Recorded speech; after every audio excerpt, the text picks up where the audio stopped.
യെശയ്യാപ്രവചനം 53 അധ്യായം 6 വാക്യം മാത്രം ഞാൻ വായിച്ചു തുടങ്ങുന്നു. അതല്ല ഞാൻ പറയാൻ വേണ്ടി വന്നത്.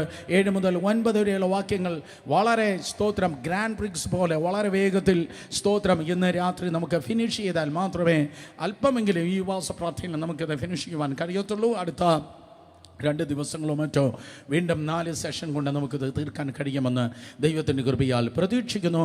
പ്രാർത്ഥനയോടെ നമുക്ക് ദൈവത്തിൻ്റെ സന്നിധിയിൽ ആയിരിക്കാം. യെശയ്യാപ്രവചനം 53 അധ്യായം 6 വാക്യം എല്ലാവരും ശബ്ദം ഉയർത്തി വായിച്ചേ. നാം എല്ലാവരും ആടുകളെ പോലെ തെറ്റിയിരുന്നു, നാം ഓരോരുത്തരും താൻ്റെ വഴിക്ക് തിരിഞ്ഞിരുന്നു. എന്നാൽ യഹോവ നമ്മുടെ എല്ലാവരുടെയും അകൃത്യം അവൻ്റെ മേൽ ചുമത്തി.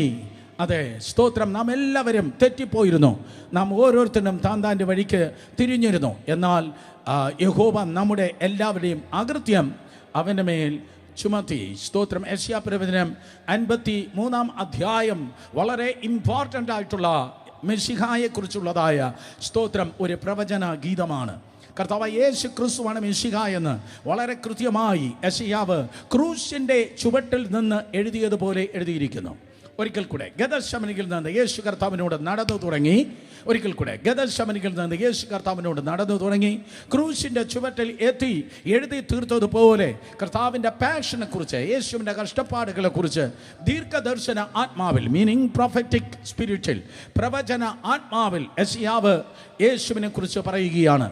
അവൻ സമകാലികനല്ലായിരുന്നു. 700 വർഷങ്ങൾക്ക് മുമ്പ്, യേശുവിന് 700 വർഷങ്ങൾക്ക് മുമ്പ് ഒരക്ഷരം പോലും പാഴാകാതെ തെറ്റാതെ വളരെ കൃത്യമായി യെശയ്യാവ് പറയുകയാണ്.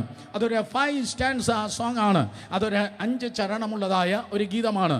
യെശയ്യാപ്രവചനം 52 അധ്യായം 13, 14, 15 ഒന്നാമത്തെ ചരണമാണ്. 53 മുതൽ 4 ചരണങ്ങളാണ് നിങ്ങൾക്ക് കാണുവാൻ കഴിയുന്നത്. ആദ്യത്തെ ലയൻ, എല്ലാ ചരണത്തിൻ്റെയും ആദ്യത്തെ വരി, അതെ, ആ ചരണത്തിൻ്റെ ഹെഡിങ് ആണ്. അത് ഡബിൾ കൺഫർമേഷൻ ആണ്, അല്ലെങ്കിൽ ഡബിൾ ഫുൾഫിൽമെൻ്റ് ആണ് എന്നൊക്കെ നമ്മൾ മനസ്സിലാക്കി.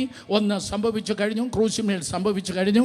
രണ്ടാമത് മഹാപീഡയുടെ അവസാന നാളുകളിൽ അത് സംഭവിപ്പാൻ വേണ്ടി പോകുന്നു. അത് യഹൂദൻ്റെ ഒരു മാനസാന്തര ഗീതമായിരിക്കും. ഇത് ഏറ്റവും അധികമായി ഈ ഭൂപരപ്പിൽ നിന്ന് മാനസാന്തരത്തിനു വേണ്ടി, കൂട്ടമാനസാന്തരത്തിനു വേണ്ടി, സ്തോത്രം, കൂട്ടമായി ജനം മാനസാന്തരപ്പെടുമ്പോൾ, യഹൂദൻ മാനസാന്തരപ്പെടുമ്പോൾ അവർ പാടാൻ പോകുന്നതായ ഒരു ഗീതമായിരിക്കും യെശയ്യാപ്രവചനം 53 അധ്യായം. അർത്ഥം, സ്തോത്രം, ഒരു ഗുരുവിലൂടെയോ ഒരു മതസ്ഥാപകരിലൂടെയോ വേറൊരു പ്രവാചകനിലൂടെയോ വേറൊരു അച്ഛനിലൂടെയോ വേറൊരു പാസ്റ്ററിലൂടെയോ വേറൊരു വിശുദ്ധനിലൂടെയോ ദൈവത്തിൻ്റെ സന്നിധിയിൽ എത്തുവാൻ കഴിയത്തില്ല. ദൈവത്തിൻ്റെ പുത്രനായ യേശു കർത്താവിലൂടെ മാത്രമേ കർത്താവിൻ്റെ സന്നിധിയിൽ എത്തുവാൻ കഴിയത്തുള്ളൂ. യോഹന്നാൻ സുവിശേഷം 14 അധ്യായം 6 വാക്യത്തിൽ കള്ളം പറയാത്ത സത്യവാനായ യേശു അതുകൊണ്ടാണ് പറഞ്ഞത്, ഞാൻ തന്നെ വഴിയും സത്യവൻ ജീവനും. അർത്ഥം, ഞാനും മറ്റു പല വഴികളെപ്പോലെ ഒരു വഴി എന്നല്ല പറഞ്ഞത്, ഞാനും പല സത്യങ്ങളെപ്പോലെ വേറൊരു സത്യം എന്നല്ല പറഞ്ഞത്, ഞാനും പല ജീവനെപ്പോലെ വേറൊരു ബ്രാഞ്ച് ഓഫീസ് എന്നല്ല പറഞ്ഞത്. പകരം ഞാൻ തന്നെ സത്യം, ഞാൻ തന്നെ ജീവൻ, ഞാൻ തന്നെ വഴി എന്ന് യേശു കർത്താവ് പറഞ്ഞു. വേറൊരു വഴിയില്ല, വേറൊരു സത്യമില്ല, വേറൊരു ജീവനുമില്ല. കരങ്ങളെ ഉയർത്തി ഹല്ലേലൂയ പറഞ്ഞേ. സ്തോത്രം. 6 വാക്യം നോക്കുമ്പോൾ തിരുവചനം പറയുന്നു, നാം എല്ലാവരും സ്തോത്രം ആരെ പോലെയായിരുന്നു. 6 വാക്യത്തിൽ തിരുവചനം പറയുന്നു, 6 വാക്യത്തിൽ സ്തോത്രം, നാം എല്ലാവരും ഓരോരുത്തരും താൻ്റെ വഴിക്ക് തിരിഞ്ഞിരുന്നു. നാം എല്ലാവരും ആടുകളെ പോലെ തെറ്റിയിരുന്നു, നാം എല്ലാവരും താൻ്റെ വഴിക്ക് തിരിഞ്ഞിരുന്നു. എന്താണ് സ്തോത്രം ഇവിടെ പ്രവാചകൻ അർത്ഥമാക്കുന്നത്? ഇങ്ങനെയാകുന്നതായ ഒരു പ്രത്യേക കാലഘട്ടം ഇസ്രായേലിൻ്റെ ചരിത്രത്തിൽ നിങ്ങൾക്ക് കാണുവാൻ തക്കോണം കഴിയും. സ്തോത്രം. ന്യായാധിപന്മാരുടെ പുസ്തകം 17 അധ്യായം 6 വാക്യം വായിക്കുമ്പോൾ, ന്യായാധിപന്മാർ 17 അധ്യായം 6 വാക്യം വായിക്കുമ്പോൾ, തോന്നിയ നിലവാരത്തിൽ തങ്ങൾക്ക് തോന്നിയതുപോലെ സ്തോത്രം നടന്നതായ ഒരു ജനക്കൂട്ടമായിരുന്നു ഇസ്രായേൽ രാജ്യം എന്ന് നിങ്ങൾക്ക് കാണുവാൻ ഗുണം കഴിയും. ഒരു പക്ഷേ അപ്പനും അമ്മയും ഇല്ലാത്തതായ ഒരു വീട്ടിൽ പിള്ളേർ വളരുന്നത് എങ്ങനെയായിരിക്കും? അപ്പൻ സ്തോത്ര വിദേശത്താണെന്നിരിക്കട്ടെ, അല്ലെങ്കിൽ അമ്മ ഇല്ലെന്നിരിക്കട്ടെ, മാതാപിതാക്കൾ ഇല്ലെങ്കിൽ ആ വീട്ടിലെ പിള്ളേർ എങ്ങനെയായിരിക്കും വളരുന്നത്? അതുകൊണ്ട് ഈ മുന്നിലിരുന്ന് പടം വരയ്ക്കുന്ന എല്ലാ ജൂനിയർ മൈക്കൽ ഏഞ്ചലോമാരും, സ്റ്റോറി എഴുതുന്ന എല്ലാ ലിയോ ടോൾസ്റ്റോയ്മാരും അതേ അനുഗ്രഹമായിരിക്കാൻ, നന്മ പ്രാപിപ്പാൻ, ജീവിതത്തിൽ ഉയർത്തപ്പെടാൻ, മാനിക്കപ്പെടുവാൻ സ്തോത്രം അപ്പനെയും അമ്മയും അനുസരിച്ചേ പറ്റത്തുള്ളൂ. മാതാപിതാക്കളെ അനുസരിക്കുമ്പോൾ ദീർഘായുസും കൂടെ ഉണ്ടാകുമെന്നുള്ളത് വാഗ്ദത്തത്തോടു കൂടിയതായ കൽപ്പനയാണ്. ഈ തലമുറ സ്തോത്രം റെബലിയസ് തലമുറയാകല്, ചോദ്യം ചെയ്യുന്ന തലമുറയാകല്, വിരൽ ചൂണ്ടി സംസാരിക്കുന്ന തലമുറയാകല്. ഈ വിശുദ്ധ പുസ്തകം പറയുന്നു ഇത് അനുസരണത്തിൻ്റെ തലമുറ തന്നെയാകട്ടെ. യേശു കർത്താവ് അനുസരിച്ചു. യേശു കർത്താവ് പിതാവായ ദൈവത്തിൻ്റെ വചനപ്രകാരം അനുസരിച്ചപ്പോൾ യേശുവിന് വേണ്ടി സ്വർഗം തുറക്കപ്പെട്ടു. സ്വർഗം തുറക്കപ്പെട്ടതുകൊണ്ട് കുരുടന്റെ കണ്ണ് തുറന്നു. സ്വർഗം തുറക്കപ്പെട്ടതുകൊണ്ട് ചെകിടന്റെ ചെവി തുറന്നു. സ്വർഗം തുറക്കപ്പെട്ടതുകൊണ്ട് ഊമന്റെ നാവ് തുറന്നു. സ്വർഗം തുറക്കപ്പെട്ടതുകൊണ്ട് മത്സ്യത്തിന്റെ വായ് തുറന്നപ്പോൾ ചതുദ്രഹ്മ പണം പുറത്തു വന്നു. സ്വർഗം തുറക്കപ്പെട്ടതുകൊണ്ട് ലാസന്റെ കല്ലറ തുറന്നു. അവസാനം യേശുവിന്റെ കല്ലറയും തുറന്നു. ഹല്ലേലൂയ. യുവ സഹോദരങ്ങൾ കേൾക്കണം. നിനക്കായി ബുദ്ധി തുറക്കുവാൻ, വിദ്യാഭ്യാസം തുറക്കുവാൻ, യൂണിവേഴ്സിറ്റികൾ തുറക്കുവാൻ, കോഴ്സുകൾ തുറക്കുവാൻ, അനുഗ്രഹം തുറക്കുവാൻ, അഭിഷേകം തുറക്കുവാൻ, ശുശ്രൂഷ തുറക്കുവാൻ അനുസരിച്ചേ പറ്റത്തുള്ളൂ. ചോദ്യം ചെയ്യാതെ അനുസരിച്ചാട്ടെ. വേദപുസ്തകം അനുസരിക്കുന്നവരുടെ പുസ്തകമാണ്. യേശു കർത്താവ് അനുസരിക്കുന്നവരുടെ ദൈവമാണ്. കേട്ടവരെല്ലാവരും ആമേൻ പറഞ്ഞാട്. സ്തോത്രം. എന്നാൽ ന്യായാധിപന്മാർ 17:6 വായിക്കുമ്പോൾ അക്കാലത്ത് രാജാക്കന്മാർ ഇല്ലായിരുന്നു. ഗിദിയോൻ പറഞ്ഞു, ഞാൻ രാജാവാകുകയില്ല, എൻ്റെ മക്കളും രാജാവാകത്തില്ലെന്ന് ഗിദിയോൻ പറഞ്ഞു. അക്കാലത്ത് ഇസ്രായേലിൽ രാജാവില്ലായിരുന്നു. ഓരോരുത്തൻ ബോധിച്ചതുപോലെ നടന്നു. സ്പിരിച്വൽ അതോറിറ്റി ഇല്ലാതെ സ്തോത്രം ദൈവം നിയമിച്ചു ആക്കിയതായ അതേ ഓർഡർ ഇല്ലാതെ, അല്ലെങ്കിൽ ദൈവം നിയമിച്ചാക്കിയതായ ആ ലീഡർഷിപ്പിനെ മാനിക്കാതെ അയാൾ ആര് എന്നുള്ള അതേ തിരുവനന്തപുരം സ്ലാങ്ങിൽ സ്തോത്രം അതേ കീഴ്പ്പെടാതെ അനുസരിക്കാതെ ബോധിച്ചതുപോലെ നടന്നു. ആ ജനം ബോധിച്ചതുപോലെ നടന്നപ്പോൾ ചിലപ്പോൾ മിദ്യാന്റെ കയ്യിൽ, ചിലപ്പോൾ ഫെലിസ്ത്യന്റെ കയ്യിൽ, ചിലപ്പോൾ മറ്റ് ഇതര ജാതികളെ കയ്യിൽ ദൈവം സ്തോത്രം ആ ജനത്തെ ഏൽപ്പിച്ചു. സഹോദരി സഹോദരന്മാരെ, കുത്തുവിട്ട പുസ്തകം പോലെ തോന്നിയതുപോലെ നടക്കുന്നതല്ല ക്രിസ്തീയ ജീവിതം. ഇത് കെട്ടുറപ്പുള്ളതായ ഒരു പുസ്തകമാണ്. അതുകൊണ്ട് ദൈവത്തിൻ്റെ കൃപയാൽ ഹല്ലേലൂയ റബലിയസ് ആകല്ല്, പകരം ദൈവം നൽകുന്നതായ അനുഭവത്തിൽ, ദൈവം നൽകുന്നതായ അനുഗ്രഹത്തിൽ നടപ്പാൻ താഴ്മയുടെ വിനയത്തോടെ ആയിരിക്കാൻ കർത്താവ് നമുക്ക് കൃപ ചെയ്യുമാറാകട്ടെ. യേശു കർത്താവ് സ്തോത്രം ബോധിച്ചതുപോലെ, അല്ലെങ്കിൽ ഇടയനില്ലാത്ത ആടുകളെ പോലെ, ഞാൻ ആവർത്തിക്കുന്നു, ഇടയനില്ലാത്ത ആടുകളെ പോലെ ജനത്തെ കണ്ടിട്ട് അവൻ മനസ്സലിഞ്ഞതായി മത്തായി സുവിശേഷം 9-ാം അധ്യായം 36, 37, 38 വാക്യങ്ങൾ പറയുന്നു. യേശു കർത്താവ് മനസ്സലിഞ്ഞു. വായ് കാരണം ജനം സ്തോത്രം ഇടയനില്ലാത്ത ആടുകളെ പോലെ ആയിരിക്കുന്നു. സ്തോത്രം. യേശു മനസ്സലിഞ്ഞതായി 7 സന്ദർഭങ്ങൾ സുവിശേഷ ഭാഗങ്ങളിൽ നിങ്ങൾക്ക് കാണുവാൻ കഴിയും. അത് ആരാലും ആദരിക്കപ്പെടാതെ റിജക്റ്റ് ചെയ്യപ്പെട്ടിരുന്നതായ, തിരസ്കരിക്കപ്പെട്ടതായ കുഷ്ഠരോഗിയെ കണ്ട് കർത്താവ് മനസ്സലിഞ്ഞു. സഹായിക്കാനില്ലാത്ത ജനത്തെ കണ്ടിട്ട് കർത്താവ് ഇതാ മനസ്സലിയുകയാണ്.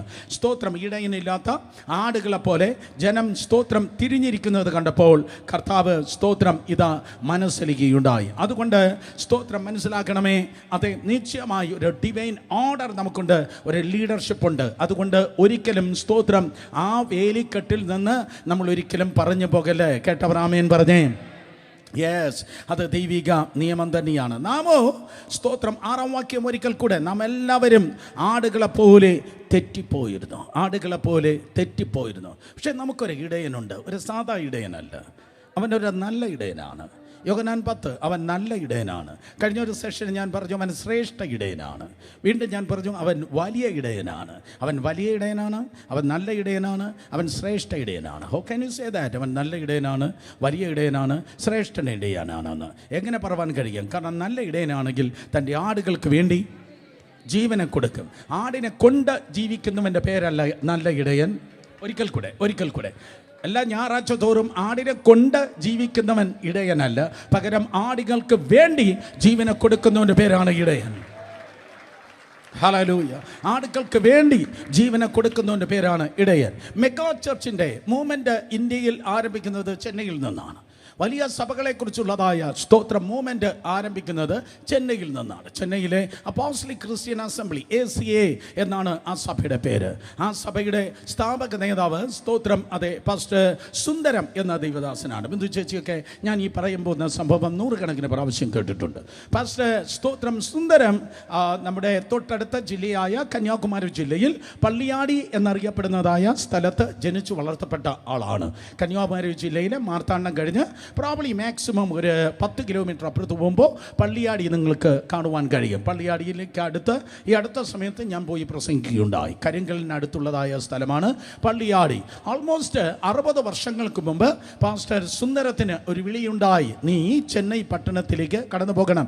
അന്യാരാധന കൊണ്ട് നിറഞ്ഞിരുന്നതായ ദുർഭൂതങ്ങൾ കാവൽ നിന്ന ഒരു പട്ടണമായിരുന്നു സ്തോത്രം ചെന്നൈ പട്ടണം. അവിടെ കടന്നുപോയി ആരംഭ വർഷത്തിൽ ഭയങ്കര യുദ്ധമായിരുന്നു, ഭയങ്കര സ്ട്രഗിളായിരുന്നു. എന്നും രോഗങ്ങൾ, എന്നും പൈശാചിക ഉപദ്രവങ്ങൾ, എന്നും പ്രശ്നങ്ങൾ ഒക്കെ ആയിരുന്നു ആ ദൈവത്തിൻ്റെ ദാസൻ അഭിമുഖീകരിച്ചത്. എല്ലാവരും പറഞ്ഞു, സ്തോത്രം നീ വിട്ടേച്ചു പോ. തൻ്റെ കുടുംബാംഗങ്ങളെ പറഞ്ഞു, തൻ്റെ ഭാര്യ പറഞ്ഞു. പക്ഷേ ദൈവം മാത്രം പറഞ്ഞില്ല. കമോൺ, ദൈവം മാത്രം പറയാത്തത് കൊണ്ട് താൻ പിടിച്ചു നിന്നു. എല്ലാവരും എതിരെ പറയുമ്പോൾ ചെക്ക് ചെയ്യുക, ദൈവം എന്താണ് പറയുന്നത്.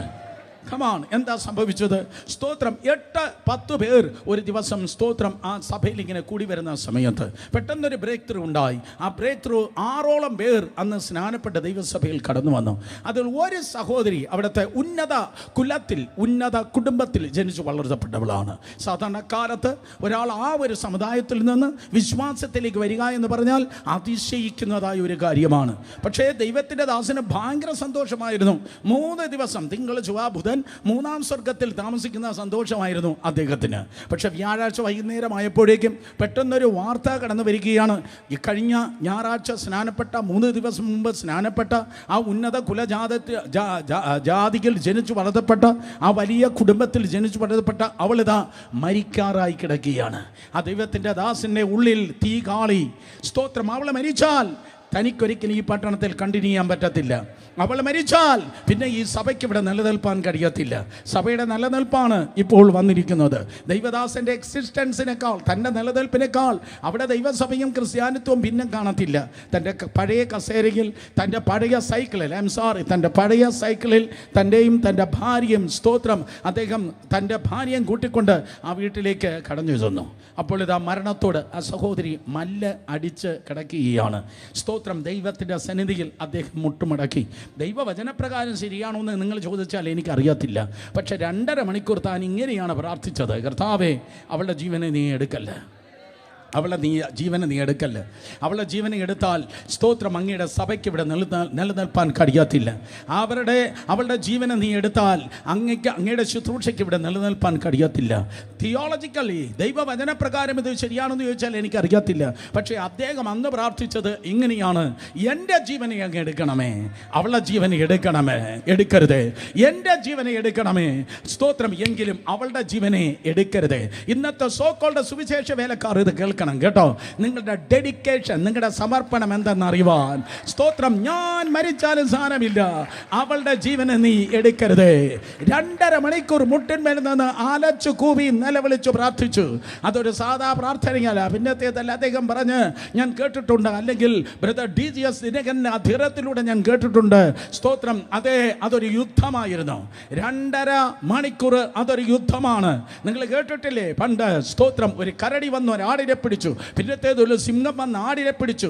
നല്ല ഇടയൻ കരടിക്കും ആടിനും ഇടയിൽ നിന്നതുപോലെ, സിംഹത്തിനും ഇടയിൽ നിന്നതുപോലെ ആ സഹോദരിക്ക് മരണത്തിനും മധ്യത്തിൽ,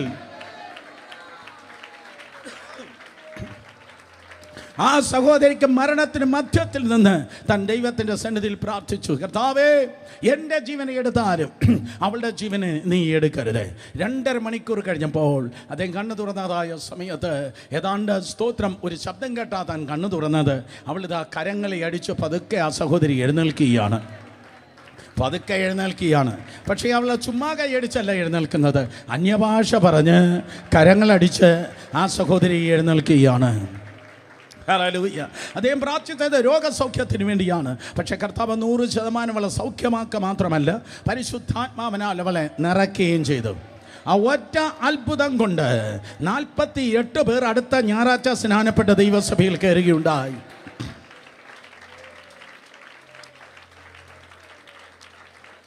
അതുകൊണ്ട് ആടുകൾക്ക് വേണ്ടി ഇടയനെ, സ്തോത്രം, ആടുകൾക്ക് വേണ്ടി ജീവനെ കൊടുക്കുന്നവനാണ് നല്ല ഇടയൻ. അല്ലാതെ ഞായറാഴ്ച തോറും വന്നിട്ട് ആടുകളെ കൊണ്ട് ജീവിക്കുന്നവനല്ല ഇടയൻ. ആടുകൾക്ക് വേണ്ടി ജീവനെ കൊടുക്കുന്ന നല്ല ഇടയൻ, വലിയ ഇടയൻ, ശ്രേഷ്ഠ ഇടയൻ. കേട്ടവർ കരങ്ങൾ ഉയർത്തി ഹല്ലേലൂയ പറഞ്ഞാട്ട്. മോനെ ഈ മോണിറ്റർ അൽപ്പെടുത്ത നല്ല കുറച്ചുകൂടെ നന്നായിരുന്നു. സ്തോത്രം, താങ്ക് യു.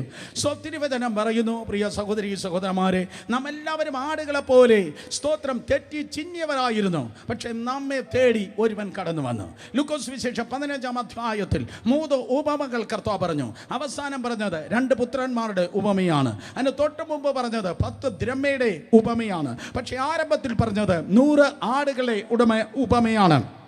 99 വിട്ടേച്ച് 1 തേടി കർത്താവ് കടന്നു വന്നു. ഒരിക്കൽ കൂടെ, ആരും മിണ്ടുന്നില്ല. 99 വിട്ടേച്ച് നിന്നെ തേടി അവൻ കടന്നു വന്നു.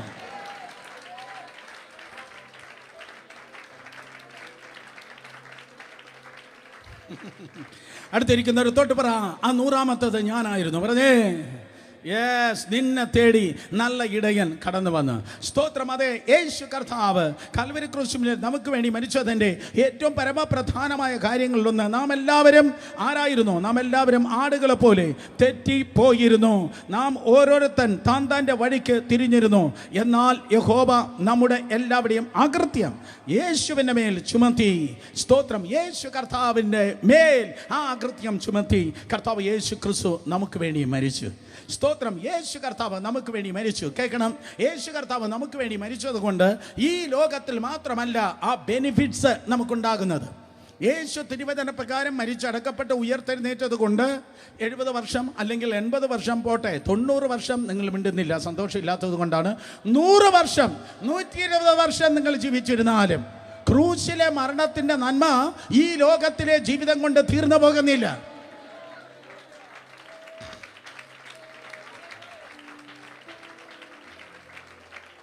കർത്താവായ യേശുക്രിസ്തുവിന്റെ ക്രൂശിലെ മരണത്തിന്റെ നന്മ യഥാർത്ഥത്തിൽ ആരംഭിക്കുന്നത്, യഥാർത്ഥത്തിൽ വെളിപ്പെടുന്നത് മരണത്തിന് ശേഷമാണ്. കണക്കത്തുന്ന നരകത്തിൽ, സാത്താനും അവന്റെ ദൂതന്മാർക്ക് വേണ്ടി ഒരുക്കിയിരിക്കുന്നതായ നരകത്തിൽ നീ വീഴാതെ മഹത്വത്തിന്റെ തേജസ്സിന്റെ സ്വർഗത്തിലേക്ക് നീ എത്തുന്നത് കർത്താവ് യേശുക്രിസ്തുവിന്റെ ക്രൂശിലെ മരണം നിമിത്തമാണ്. ആമേൻ. സ്വർഗത്തിൽ പോകുമെന്ന് ഉറപ്പുള്ളവരെ കരങ്ങളെ ഉയർത്തിയാണ്. യേസ്, ആ ഉറപ്പ് നമുക്കുണ്ടെങ്കിൽ ദൈവത്തിന് സ്തോത്രം. അതൊരു ആഗ്രഹമാകല്, അതൊരു അവകാശമായി തീരട്ടെ. ഇവിടത്തെ അവസാനത്തെ ശ്വാസം അവിടത്തെ ആദ്യത്തെ ശ്വാസമാകട്ടെ. പേർ വിളിക്കും, നേരം കാണും. ആരുടെ പേരല്ല, എൻ്റെ പേര്. ഒരിക്കൽ കൂടെ, പേർ വിളിക്കും, നേരം കാണും, എൻ പേരും. 2 കാര്യമാണ് നിങ്ങളുടെ മുൻപിലുള്ളത്. ഒന്നുകിൽ കാഹളം ധ്വനിക്കും, നമ്മൾ രൂപാന്തരപ്പെടും. ഇല്ലെങ്കിൽ സ്തോത്രം, അതേ, നമ്മൾ മരിച്ച് അവൻ്റെ സന്നിധിയിലേക്ക് കടന്നു പോകും. സ്തോത്രം. അതില്ലെങ്കിൽ ക്രിസ്തീയ ജീവിതം പാളിപ്പോയി, പരാജയമായി പോയി. ഒന്നുകിൽ കാഹളനാദത്തിങ്കിൽ യേശു കർത്താവ് നമ്മെ ചെറുപ്പാൻ ഇങ്ങോട്ട് വരുന്നു, ഇല്ലെങ്കിൽ മരിച്ചിട്ട് നാം ദൈവത്തിൻ്റെ സന്നിധിയിലേക്ക് കടന്നു പോകുന്നു. സോ അതിൻ്റെ പേരാണ് പ്രത്യാശ. ശബ്ദം ഉയർത്തി ഷൗട്ട് ചെയ്ത് പറഞ്ഞേ, പ്രത്യാശ. ഒരിക്കൽ കൂടെ, പുതിയ നിയമത്തിൽ മാത്രം വെളിപ്പെട്ടതല്ല പ്രത്യാശ. 3 സ്തോത്രം ഭക്തന്മാരെ ഞാൻ പറയട്ടെ. ഇതേ പ്രത്യാശയിൽ ജീവിച്ചിരുന്നതായ പഴയ നിയമത്തിലെ ഭക്തന്മാർ, സ്തോത്രം, അവർക്കും ഉണ്ടായിരുന്നു പ്രത്യാശ. സോ മരണത്തിനപ്പുറമുള്ളതായ ജീവിതത്തെക്കുറിച്ച് പുതിയ നിയമത്തിലുള്ളവർക്ക് മാത്രമല്ല പ്രത്യാശ ഉണ്ടായിരുന്നത്, പഴയ നിയമത്തിലുള്ളവർക്കും ഉണ്ടായിരുന്നു. 1 യോബ്, 2 യെശയ്യാവ്, 3 ദാനിയേൽ.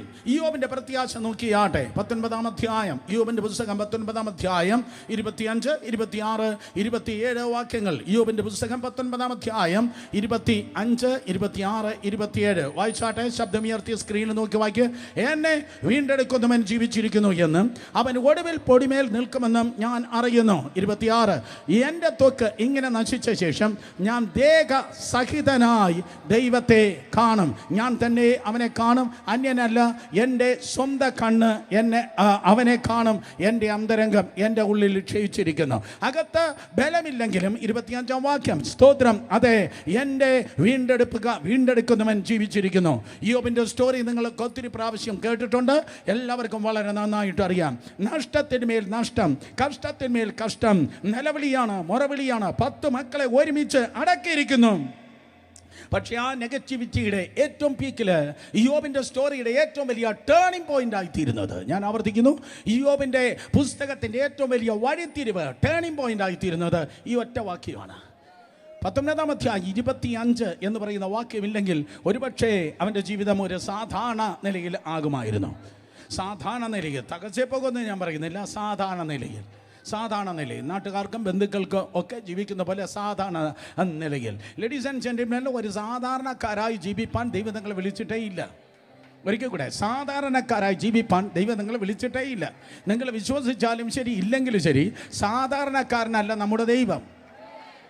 ദൈവം അസാധാരണക്കാരനാണ്. അതുകൊണ്ട് അവൻ്റെ മക്കളും അസാധാരണക്കാരായിരിക്കണം. അർത്ഥം, ഇയ്യോബിന് നഷ്ടപ്പെട്ടത് അതുപോലെ ദൈവം തിരിച്ചു കൊടുത്തിരുന്നെങ്കിൽ സാധാരണയായി, ഇയ്യോബിന് പോയതെല്ലാം അതുപോലെ മടങ്ങി വന്നിരുന്നെങ്കിൽ അതേ സാധാരണ നിലയിലായി. പക്ഷേ തിരുവചനം പറയുന്നു, സ്തോത്രം, എൻ്റെ വീണ്ടെടുപ്പുകാരൻ ജീവിച്ചിരിക്കുന്നു. My redeemer leaves. എൻ്റെ വീണ്ടെടുപ്പുകാരൻ ജീവിച്ചിരിക്കുന്നു. എന്തൊക്കെ എനിക്ക് തകർന്നാലും, എന്തൊക്കെ പ്രശ്നങ്ങൾ വന്നാലും, എത്ര വലിയ വെല്ലുവിളി ഉണ്ടെങ്കിലും എൻ്റെ വീണ്ടെടുപ്പുകാരൻ എനിക്കായി ജീവിക്കുന്നു. ഏതോ കുടുംബങ്ങളോട്, ഏതോ വ്യക്തികളോട് ഇന്ന് രാത്രിയിൽ ഞാൻ പറയുന്നു, നിങ്ങൾക്ക് വെല്ലുവിളി കാണും, പ്രശ്നം കാണും, പ്രയാസം കാണും, പക്ഷേ ഒരുവൻ നിങ്ങൾക്കായി ജീവിക്കുന്നു. അവൻ പറഞ്ഞു, യോഹന്നാൻ 14:19, ഞാൻ ജീവിക്കുന്നത് കൊണ്ട് നിങ്ങളും ജീവിക്കും. ശബ്ദം ഉയർത്തി പറഞ്ഞാട്ടെ, ഞാൻ ജീവിക്കുന്നത് കൊണ്ട് നിങ്ങളും ജീവിക്കും. യേശു കർത്താവ് ജീവിക്കുന്നത് കൊണ്ട് നിങ്ങൾ ആത്മഹത്യ ചെയ്യത്തില്ല, നിങ്ങൾ തകർന്നു പോകത്തില്ല, നിങ്ങളുടെ ജീവിതം മുങ്ങിപ്പോകത്തില്ല. പകരം ദൈവകൃപയാൽ ജയത്തിന്മേൽ ജയമായി ദൈവകൃപയോടെ മാന്യതയോടെ നിങ്ങൾ ജീവിപ്പാൻ പോകുന്നു. സോ ജോബ്, ഇയ്യോബിന് ആ പ്രത്യാശയുണ്ട്, ഞാൻ ദേഹസഹിതനായി എൻ്റെ വീണ്ടെടുപ്പുകാരനെ കാണും. He was talking about the eternity. നിത്യതയിൽ ഞാൻ എൻ്റെ കർത്താവിനെ കാണുവാൻ പോകുന്നു. കർത്താവിനെ ഞാൻ കാണുമെന്ന് പറയുന്നവർ കരങ്ങളെ ഉയർത്തിയാട്ടെ. ഹല്ലേലൂയ. കണ്ടിടും പ്രിയനെ ഞാൻ കണ്ടിടും. ബാക്കി പറ, അന്യനല്ല സ്വന്തം കണ്ണാൽ തൻ്റെ മുഖം കണ്ടിടും. ഒരിക്കൽ കൂടെ, കണ്ടിടും പ്രിയ, കണ്ടിടും അന്യനല്ല സ്വന്തം കണ്ണാൽ തൻ്റെ മുഖം കണ്ടിടും. ഒരിക്കൽ കൂടെ, കണ്ടിടും പ്രിയനെ ഞാൻ കണ്ടിടും, അന്യനല്ല സ്വന്തം കണ്ണാൽ തൻ്റെ മുഖം കണ്ടിടും. യെസ്, അത് ഇയ്യോബിൻ്റെ പ്രത്യാശയായിരുന്നു. നമ്പർ 2, യെശയ്യാവ് 26-ാം അധ്യായം 19-ാം വാക്യം. യെശയ്യാവിൻ്റെ പ്രത്യാശ. യെശയ്യാ പ്രവചനം 26-ാം അധ്യായം അതിൻ്റെ 19-ാം വാക്യം. He was also the man of hope. അവന് താൻ നിത്യതയുടെ പ്രത്യാശയിൽ താനായിരിക്കുന്നു. നോക്കിയേ, നിന്റെ മൃതന്മാർ ജീവിക്കും, എൻ്റെ ശവങ്ങൾ എഴുന്നേൽക്കുക. പൊടിയിൽ കിടക്കുന്നവരെ ഉണർന്നു ഘോഷിപ്പിൻ. നിന്റെ മഞ്ഞ പ്രഭാതത്തിൽ മഞ്ഞ് പോലെ ഇരിക്കുന്നു.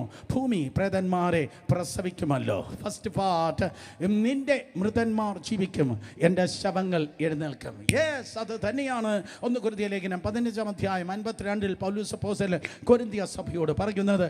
കാഹളം ധ്വനിക്കും, മരിച്ചവർ അക്ഷയരായി ഉയർത്തെഴുന്നേൽക്കുക. ഒരിക്കൽ കൂടെ, കാഹളം ധ്വനിക്കും, മരിച്ചവർ അക്ഷയരായി ഉയർത്തെഴുന്നേൽക്കുക. എല്ലാവർക്കും കാണാതെ ഇറങ്ങിയെന്നുള്ള വാക്യം 1 തെസ്സലോനിക്ക ലേഖനം 4-ാം അധ്യായം 16, 17. മിക്കവാറും എല്ലാ ഞായറാഴ്ച കേൾക്കുന്നത് കർത്താവ് താൻ ഗംഭീരനാദത്തോടും പ്രധാന ദൂതൻ്റെ ശബ്ദത്തോടും ദൈവത്തിൻ്റെ കാഹളധ്വനിയോടും കൂടെ വരും. ക്രിസ്തുവിൽ മരിച്ചവർ ഉയർത്തെഴുന്നേൽക്കും. യെശയ്യാവ് പറയുകയാണ് തൻ്റെ ഹോപ്പിനെ കുറിച്ച്, തൻ്റെ പ്രത്യാശയെക്കുറിച്ച്. നിന്റെ മൃതന്മാർ ജീവിക്കും, എൻ്റെ ശവങ്ങൾ എഴുന്നേൽക്കുക. കരങ്ങൾ ഉയർത്തി ഹല്ലേലൂയ പറഞ്ഞേ. സോ സ്തോത്രം. അതെ, ഇയ്യോബാകട്ടെ, യെശയ്യാവാകട്ടെ, അവരെല്ലാവരും സ്തോത്രം പ്രത്യാശയുടെ ജനമായിരുന്നു. നമ്പർ 3, മൂന്നാമത് ഫേമസ് ആയ വാക്യം, ദാനിയേൽ പ്രവചനം 12-ാം അധ്യായം 2-ാം വാക്യം. ദാനിയേൽ പ്രവചനം 12-ാം അധ്യായം 2-ാം വാക്യം. ലൈഫ് ലോങ് ഭൂരിപക്ഷം സമയത്ത് വെജിറ്റേറിയനായി ജീവിച്ച് മരിച്ച ഒരു മനുഷ്യനായിരുന്നു ദാനിയേൽ. തൻ്റെ ഡെഡിക്കേഷൻ അവണ്ണമായിരുന്നു, തൻ്റെ സമർപ്പണം സ്തോത്രം അങ്ങനെയായിരുന്നു. അവൻ ജീവിച്ചത് ആളിനെ പോലെയല്ല.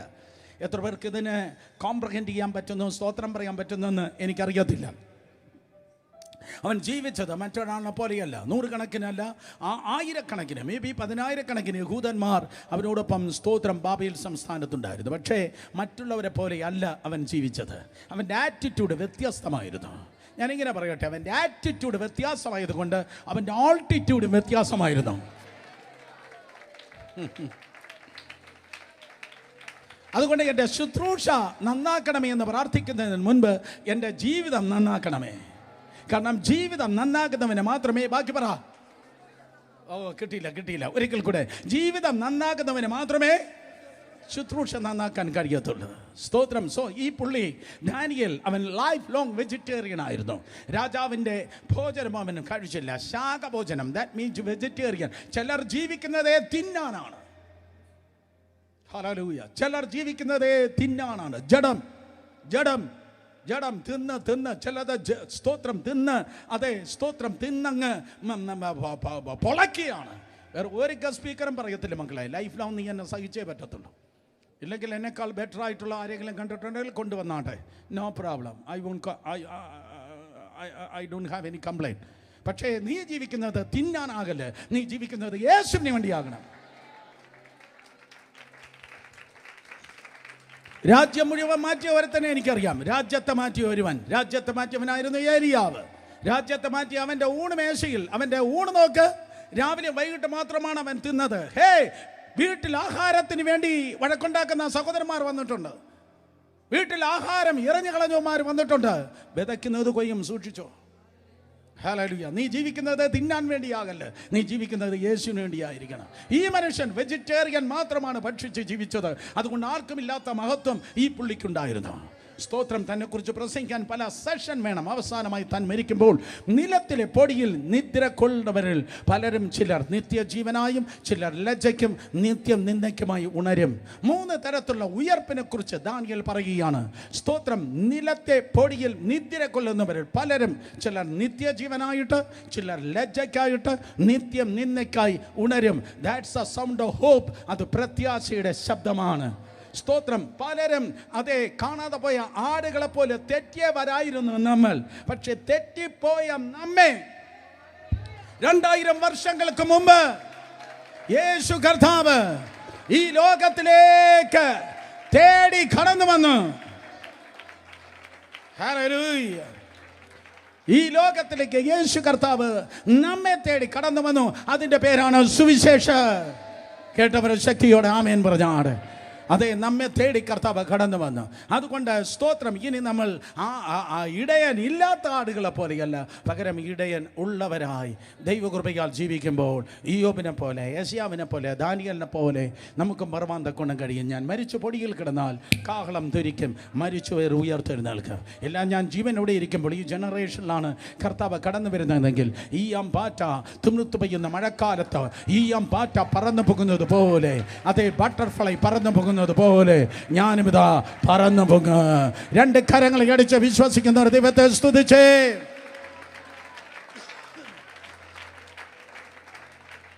ഹല്ലേലൂയ.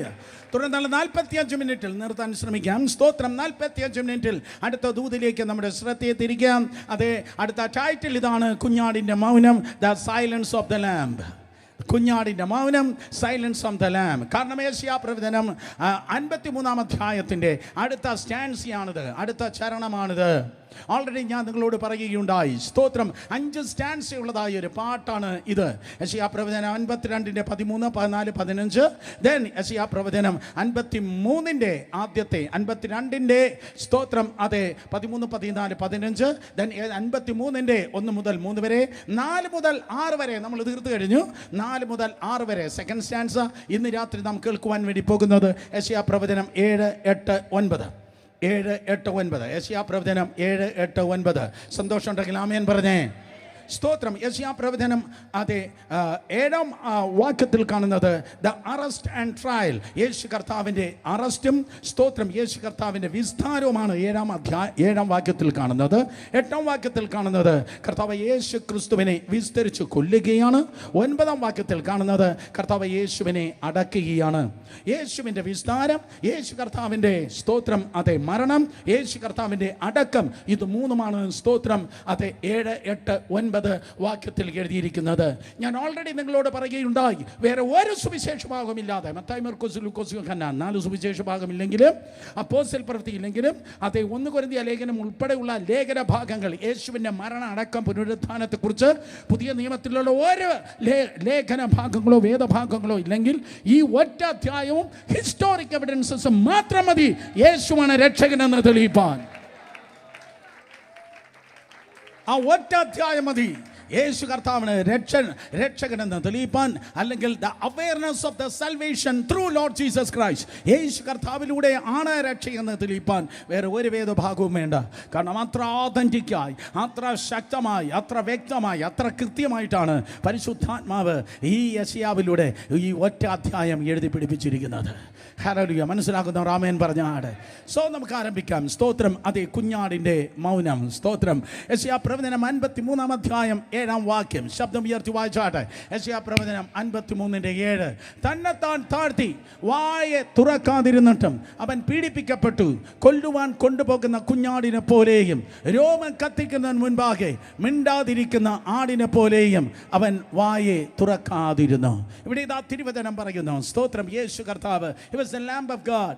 കർത്താവ് യേശു ക്രിസ്തു അവൻ ദൈവത്തിൻ്റെ കുഞ്ഞാടാണ്. നിങ്ങളെല്ലാവരും ഇന്ന് രാവിലെയും കേൾക്കുകയുണ്ടായി. യോഹന്നാൻ സ്നാപകൻ വിളിച്ചു പറഞ്ഞു, ഇതാ സ്തോത്രം ലോകത്തിൻ്റെ പാപത്തെ ചുമക്കുന്ന ദൈവത്തിൻ്റെ കുഞ്ഞാട്. 1 കൊരിന്ത്യർ 5 പൗലോസ് അപ്പോസ്തലൻ പറഞ്ഞു, സ്തോത്രം, അവൻ നമ്മുടെ പെസഹ കുഞ്ഞാട്.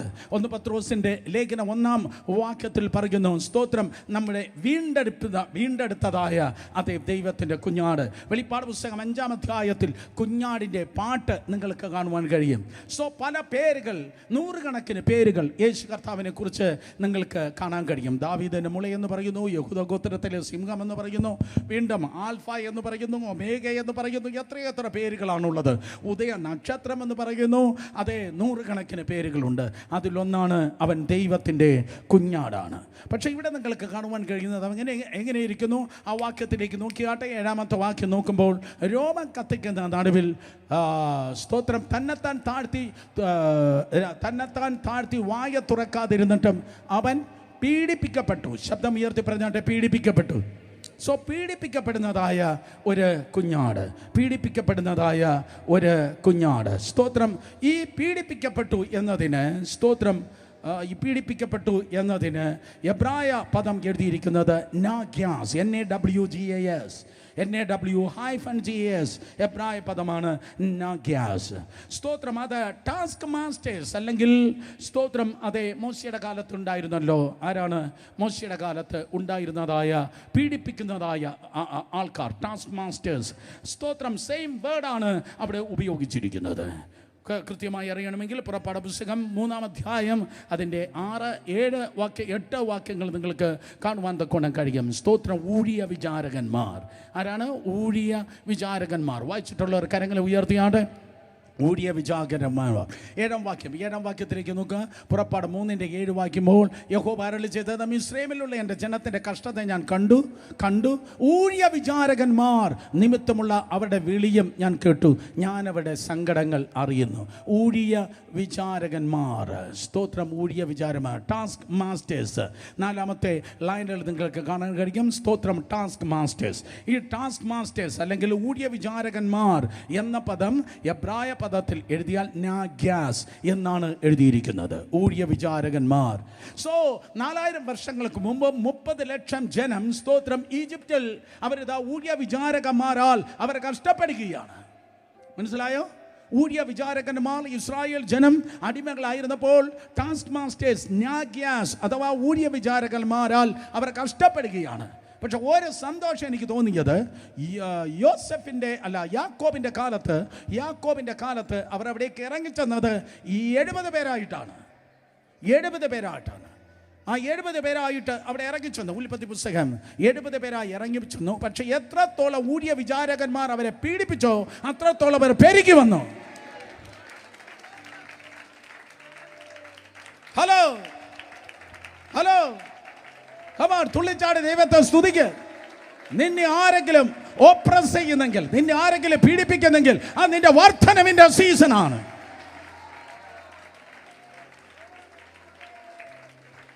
എത്രത്തോളമാണോ പീഡിപ്പിക്കുന്നത് അത്രത്തോളം ജനം ദൈവത്തിൻ്റെ കൃപയാൽ അവർ വർദ്ധിച്ചു വരികയുണ്ടായി. നാഗ്യാസ്, സ്ലേവ് മാസ്റ്റേഴ്സ്, സ്ലേവ് ഡ്രൈവേഴ്സ്, അല്ലെങ്കിൽ സ്തോത്രം ഊഴിയ വിചാരകന്മാർ, അവർ എത്രത്തോളം പീഡിപ്പിക്കപ്പെട്ടോ അത്രത്തോളം അവർ വർദ്ധിച്ചു വന്നിട്ട് സ്തോത്രം ഒരു ദിവസം കർത്താവ് ആ ജനത്തിൻ്റെ കഷ്ടത കണ്ടിട്ട് ആ 30 ലക്ഷം ജനത്തെ ഒറ്റയടിക്ക് ദൈവം വിടുവിച്ചു.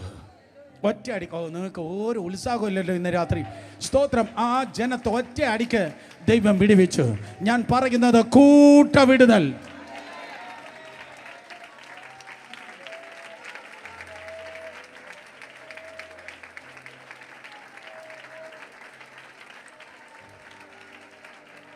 ഫറവോനിൽ നിന്ന്, ഫറവോന്റെ സൈന്യത്തിൽ നിന്ന്, ഊഴിയ വിചാരകന്മാരിൽ നിന്ന് 30 ലക്ഷം ജനത്തെ കൂട്ടമായി ഒറ്റ രാത്രി കൊണ്ട് വിടുവിപ്പാൻ ദൈവത്തിന് കഴിഞ്ഞുവെങ്കിൽ മന്ത്രവാദ ശക്തികളിൽ നിന്ന്, പൈശാചിക വ്യാപാരങ്ങളിൽ നിന്ന് ലക്ഷക്കണക്കിന് ജനത്തെ ഒറ്റ മീറ്റിങ്ങിന് കൂട്ടവിടുതലായി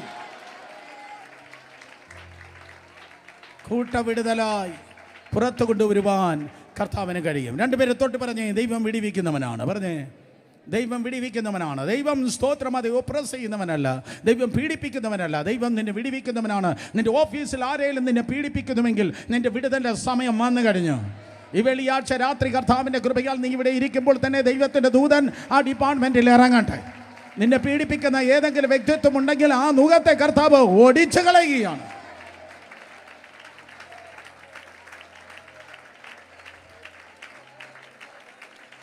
ആ ജനത്തെ ദൈവം വിടുവിച്ചു. സോ അന്ന് പീഡിപ്പിച്ചവൻ്റെ മുഖത്തെ ഓടിച്ചു കളഞ്ഞ് അവൻ്റെ ചങ്ങളത്തെ തകർത്ത് 30 ലക്ഷം ജനത്തെ കർത്താവ് അന്ന് വിടുവിച്ചു. കേട്ടവർ ആമേൻ പറഞ്ഞാട്ടെ. അടുത്തിരിക്കുന്നവർ തൊട്ട് പറ, ഞാനും വിടുവിക്കപ്പെടുകയാണ്. പറഞ്ഞേ, ഓ യേശുവിൻ്റെ നാമത്തിൽ ആ ഈജിപ്തിൽ നിന്ന്, നിന്റെ ഈജിപ്തിൽ നിന്ന് നീ പുറത്ത് വരികയാണ്. ഇത്രയും ടാസ്ക് വേണമെന്ന് പറയുന്ന നിന്റെ IT ബോസ് ഉണ്ടല്ലോ, ഇത്രയും ടാസ്ക് വേണം, ഇത്ര ടാർഗറ്റ് മീറ്റ് ചെയ്യണമെന്ന് പറയുന്ന എൻ്റെ ബോസ് കൊണ്ടല്ലോ, യേശുവിൻ്റെ നാമത്തിൽ എൻ്റെ തമ്പുരാൻ പറയുന്നു, അവൻ്റെ കീശ വലുതാക്കാനല്ല നീ ജീവിക്കുന്നത്, എൻ്റെ കർത്താവിൻ്റെ ബെനിഫിറ്റിനാണ് നീ ജീവിക്കുന്നത്.